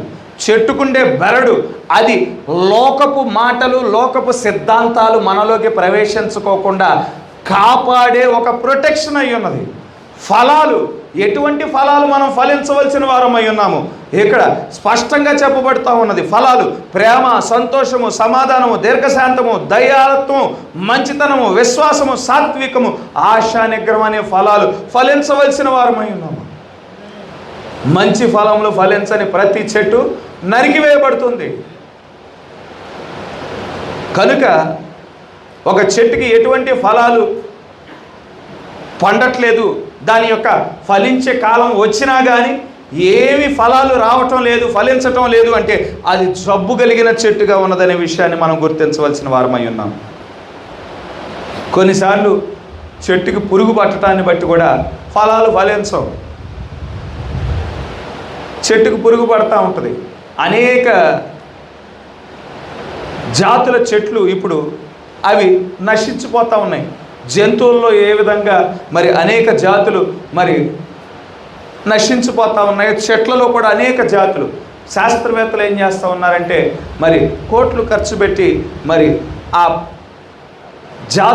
జాతుల చెట్లు నశించిపోకోకుండా, వాటికి పురుగు పట్టుకోకుండా, ఆ పురుగును చంపటానికి ఎన్నో కోట్లు పెట్టి మరి పరిశోధన చేస్తూ ఉండిన వారిగా ఉండినారు.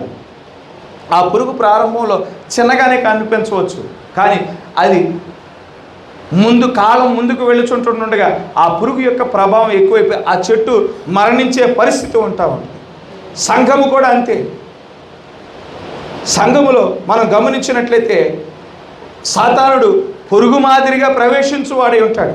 సంఘాన్ని చతికిలబడినట్లు చేయువాడిగా ఉంటాడు. వారు పరిశుద్ధాత్మ ఫలములు ఫలించకోకుండా వాడు అడ్డుపడుచున్నవాడిగా ఉంటాడు. దేవునితో సహవాసాన్ని వాడు బ్రేక్ చేయువాడిగా ఉంటాడు. వాడు ఆ బెరడును దాటుకొని లోపలికి ప్రవేశించువాడిగా ఉంటాడు. ఆ సంఘంలో కనుక మరి పరిశుద్ధాత్మ ఉండినట్లయితే ఎక్కడ సంఘము వెనుకబడి ఉన్నారో పరిశుద్ధాత్మ గుర్తించువాడిగా ఉంటాడు. ఇక్కడ కేవలం మనుషుడు మాత్రమే నిలబడితే సంఘం ఎక్కడ వెనుకబడి ఉన్నారో గుర్తించరు. ప్రార్థనలో వెనుకబడి ఉన్నారా, లేదంటే ఇంటి దగ్గర వాక్యం ధ్యానించట్లో వెనకబడి ఉన్నారా, లేదంటే కుటుంబ ఆరాధనలో వెనకబడి ఉన్నారా, లేదంటే మరి ప్రతి ఆరాధనలో పాలు పంపులు పొందటంలో వెనకబడిన వారిగా ఉంటున్నారా, వాక్యం వింటున్నారు కానీ దానిని అన్వయించుకోవటంలో వెనకబడి ఉన్నారా? గ్రహించాలంటే పరిశుద్ధాత్మ ఉండాలి. మానవుడిగా ఒక మరి సేవకుడు ఏది గుర్తించలేకపోవచ్చు, కానీ పరిశుద్ధాత్మ ఉండినప్పుడు పరిశుద్ధాత్మ గుర్తించువాడై ఉన్నాడు. ఎక్కడైతే ఏ ఏరియాల్లో అయితే సంఘం వెనకబడి ఉందో ఆ యొక్క ఏరియా గురించి పరిశుద్ధాత్ముడు మాట్లాడువాడై ఉన్నాడు. ఇదిగో ఈ సంఘం మీరు ప్రార్థనలో వెనకబడి ఉన్నారు, మీరు ప్రార్థనలో పాలు పంపులు పొందుకోవాలి, అప్పుడు నీవును నీ కుటుంబము దీవెనలు పొందుకుంటావు, ఆశీర్వాదాలు పొందుకుంటావు అని మాట్లాడువాడుగా ఉంటాడు. కనుక సంఘంలోకి గమనించండి, చెట్టుకు పురుగు పట్టినట్లు ఆ చెట్టు యొక్క పురుగు ప్రారంభంలో చిన్నదిగా ఉంటుంది.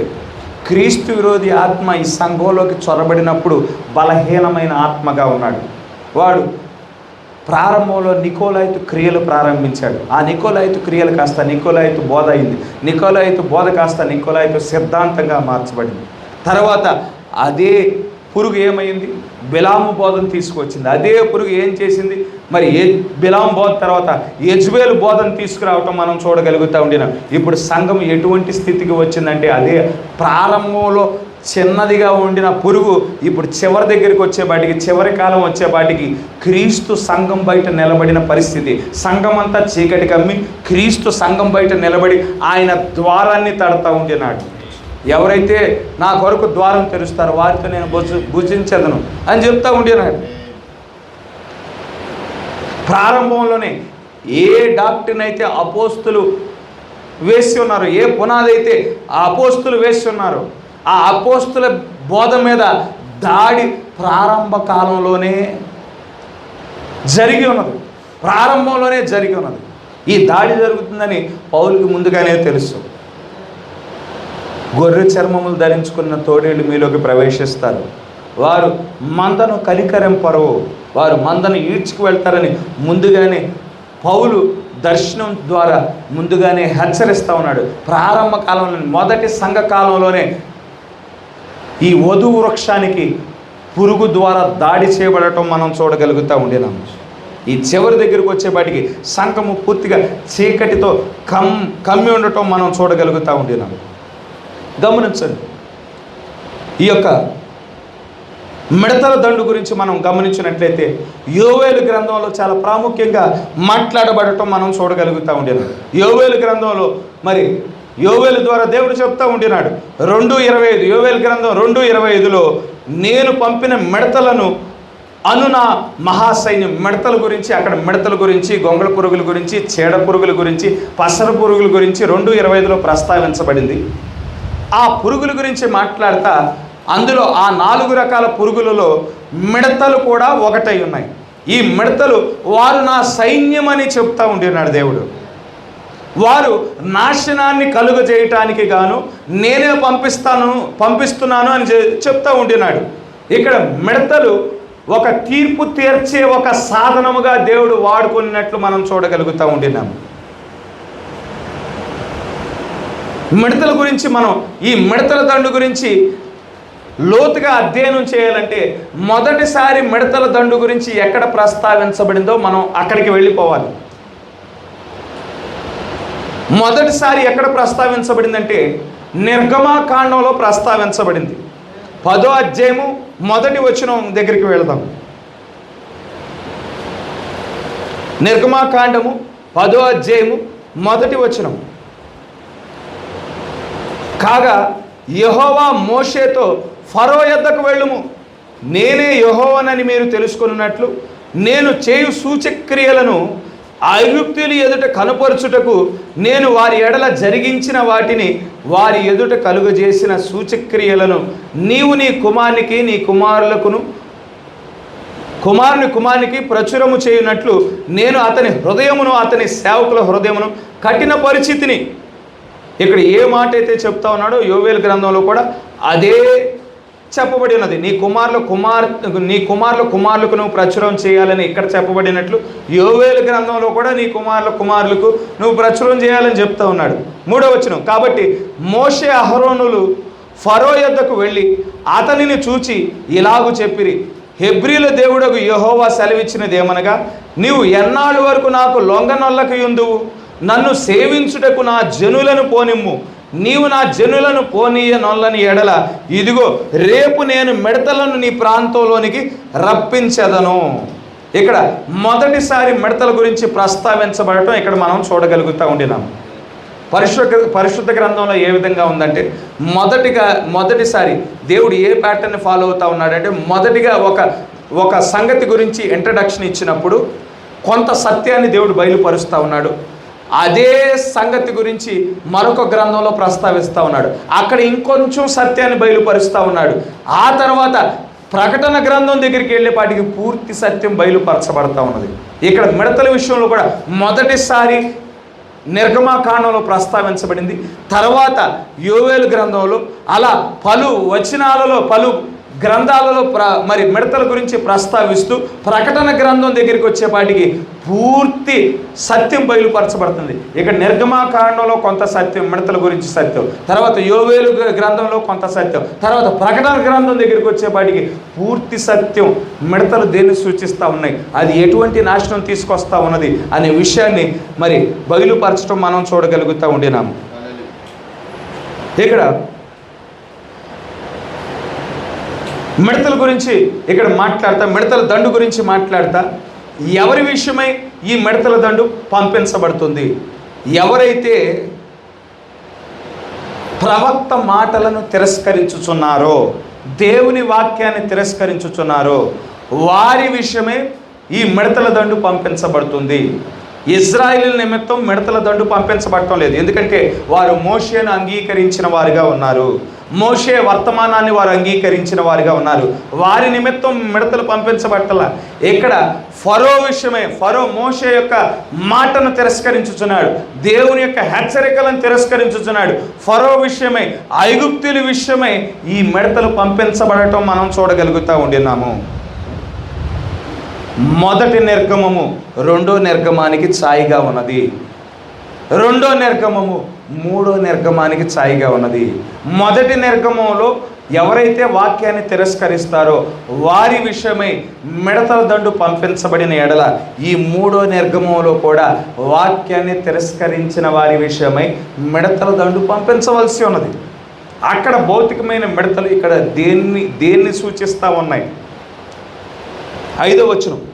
ఎవడును నేలను చూడలేనంతగా అవి దాన్ని కప్పును, తప్పించుకొనిన శేషమును అనగా వడగండ్ల దెబ్బను తప్పించుకొని మిగిలిన దానిని అవి తినివేయును, పొలములో మొలిచిన ప్రతి చెట్టును తినును.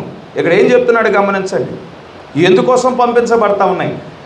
మిగిలిన సమస్తాన్ని వడగండ్ల తెగుళ్ళ తర్వాత మిగిలిన సమస్తమైన పంటను తినివేయటానికి మిడతలు పంపించబడతా ఉన్నాయి. ఇవి ఒకటో రెండో కాదు, విస్తారమైన మిడతలు పంపించబడతా ఉన్నాయి. ఎన్ని మిడతలంటే కొన్ని కోట్ల మిడతలు పంపించబడతా ఉన్నాయి. అవి భూమి మొత్తాన్ని కప్పివేసినంత మిడతలు పంపించబడతా ఉన్నాయి. అవి భూమి మొత్తాన్ని, నేల మొత్తాన్ని కప్పునని చెప్పబట్టం మనం చూడగలుగుతూ ఉండినాం. ఒకటి రెండు కాదు. ఏ విధంగా మరి అబ్రహాంతో దేవుడు మాట్లాడుతూ ఉంటున్నాడు, నీ సంతానము సముద్ర తీరమందు ఇసుక రేణువుల మాదిరిగా ఉంటారు, ఆకాశమందు నక్షత్రాల మాదిరిగా ఉంటారు. వారు ఏ విధంగా లెక్కించలేని వారిగా ఉంటారో, ఇక్కడ మిడతల దండు కూడా అదేవిధంగా లెక్కించలేనివిగా పంపించబడతా ఉన్నాయి. కొన్ని కోట్లలో పంపించబడతా ఉన్నాయి. భూమే కనిపించని స్థితిలో అవి భూమి మొత్తాన్ని కప్పునని ఇక్కడ చెప్పటం మనం చూడగలుగుతూ ఉంటున్నాం. 6వ వచనం, మరియు అవి నీ ఎండ్లలోనూ నీ సేవకులందరి ఎండ్లలోనూ ఐగుప్తీయులందరి ఎండ్లలోనూ నిండిపోవును. నీ పితరులు కానీ నీ పితామహులు కానీ ఈ దేశములో నుండి నాటి నుండి నేటి వరకు అట్టి వాటిని చూడలేదని చెప్పి ఫరో ఎదుట నుండి బయలు వెళ్ళెను. ఆ మిడతలు నీ గృహాలలోనికి ప్రవేశిస్తాయి, నీ ద్వారముల గుండా ప్రవేశిస్తాయి, నీ కిటికీల గుండా ప్రవేశిస్తాయి, ద్వారపు సందుల గుండా ప్రవేశిస్తాయి. నీవు నివసించుచున్న గృహాలలోనికి ప్రవేశించి అవి నీతో పాటు ఉంటాయి. నీ ఇంట్లో ఉండిన ఆహారాన్ని తినివేస్తాయి. అవి నీ ఇంట్లోకి ప్రవేశించినప్పుడు అవి తినివేసిన దాన్ని బట్టి నీ ఆలోచన మారిపోతుంది, నీ తలంపు మారిపోతుంది, నీ యొక్క ప్రవర్తన మారిపోతుంది. అక్కడ భౌతికమైన పాత నిబంధనలో భౌతికమైన ఆహారాన్ని తినేవిగా ఉన్నాయి. ఇక్కడ కొత్త నిబంధనకు వచ్చేపాటికి ఆ మిడతలు దేన్ని సూచిస్తూ ఉన్నాయి? ఆ మిడతలు సాతానుని సూచిస్తూ ఉన్నాయి. అవి తినివేసే కార్యాలు ఏమై ఉన్నాయో మరింత లోతుగా మరికొన్ని సంగతులు వచ్చే వారం చూసుకుందాం. ఇక్కడ గమనించండి, పరిశుద్ధ గ్రంథం ప్యాటర్న్ గమనించండి. ఆదికాండంలో దేవుడు ప్రతి సంగతి యొక్క ప్రారంభాన్ని చూపిస్తూ ఉండినాడు. అక్కడ సంగతి ప్రారంభించినప్పుడు కొంత సత్యాన్ని బయలుపరుస్తూ ఉన్నాడు. ఇంకా పరిశుద్ధ గ్రంథం అంతా అది కొనసాగించబడుతుంది. కొంత సత్యాన్ని దేవుడు వ్యక్తపరుస్తూ ఉన్నాడు. ప్రకటన గ్రంథం దగ్గరికి వచ్చేపాటికి ఛాయగా ఉండిన ఈ మిడత ఇక్కడికి వచ్చేపాటికి ఎటువంటి ఆత్మనవి సూచిస్తూ ఉన్నాయి.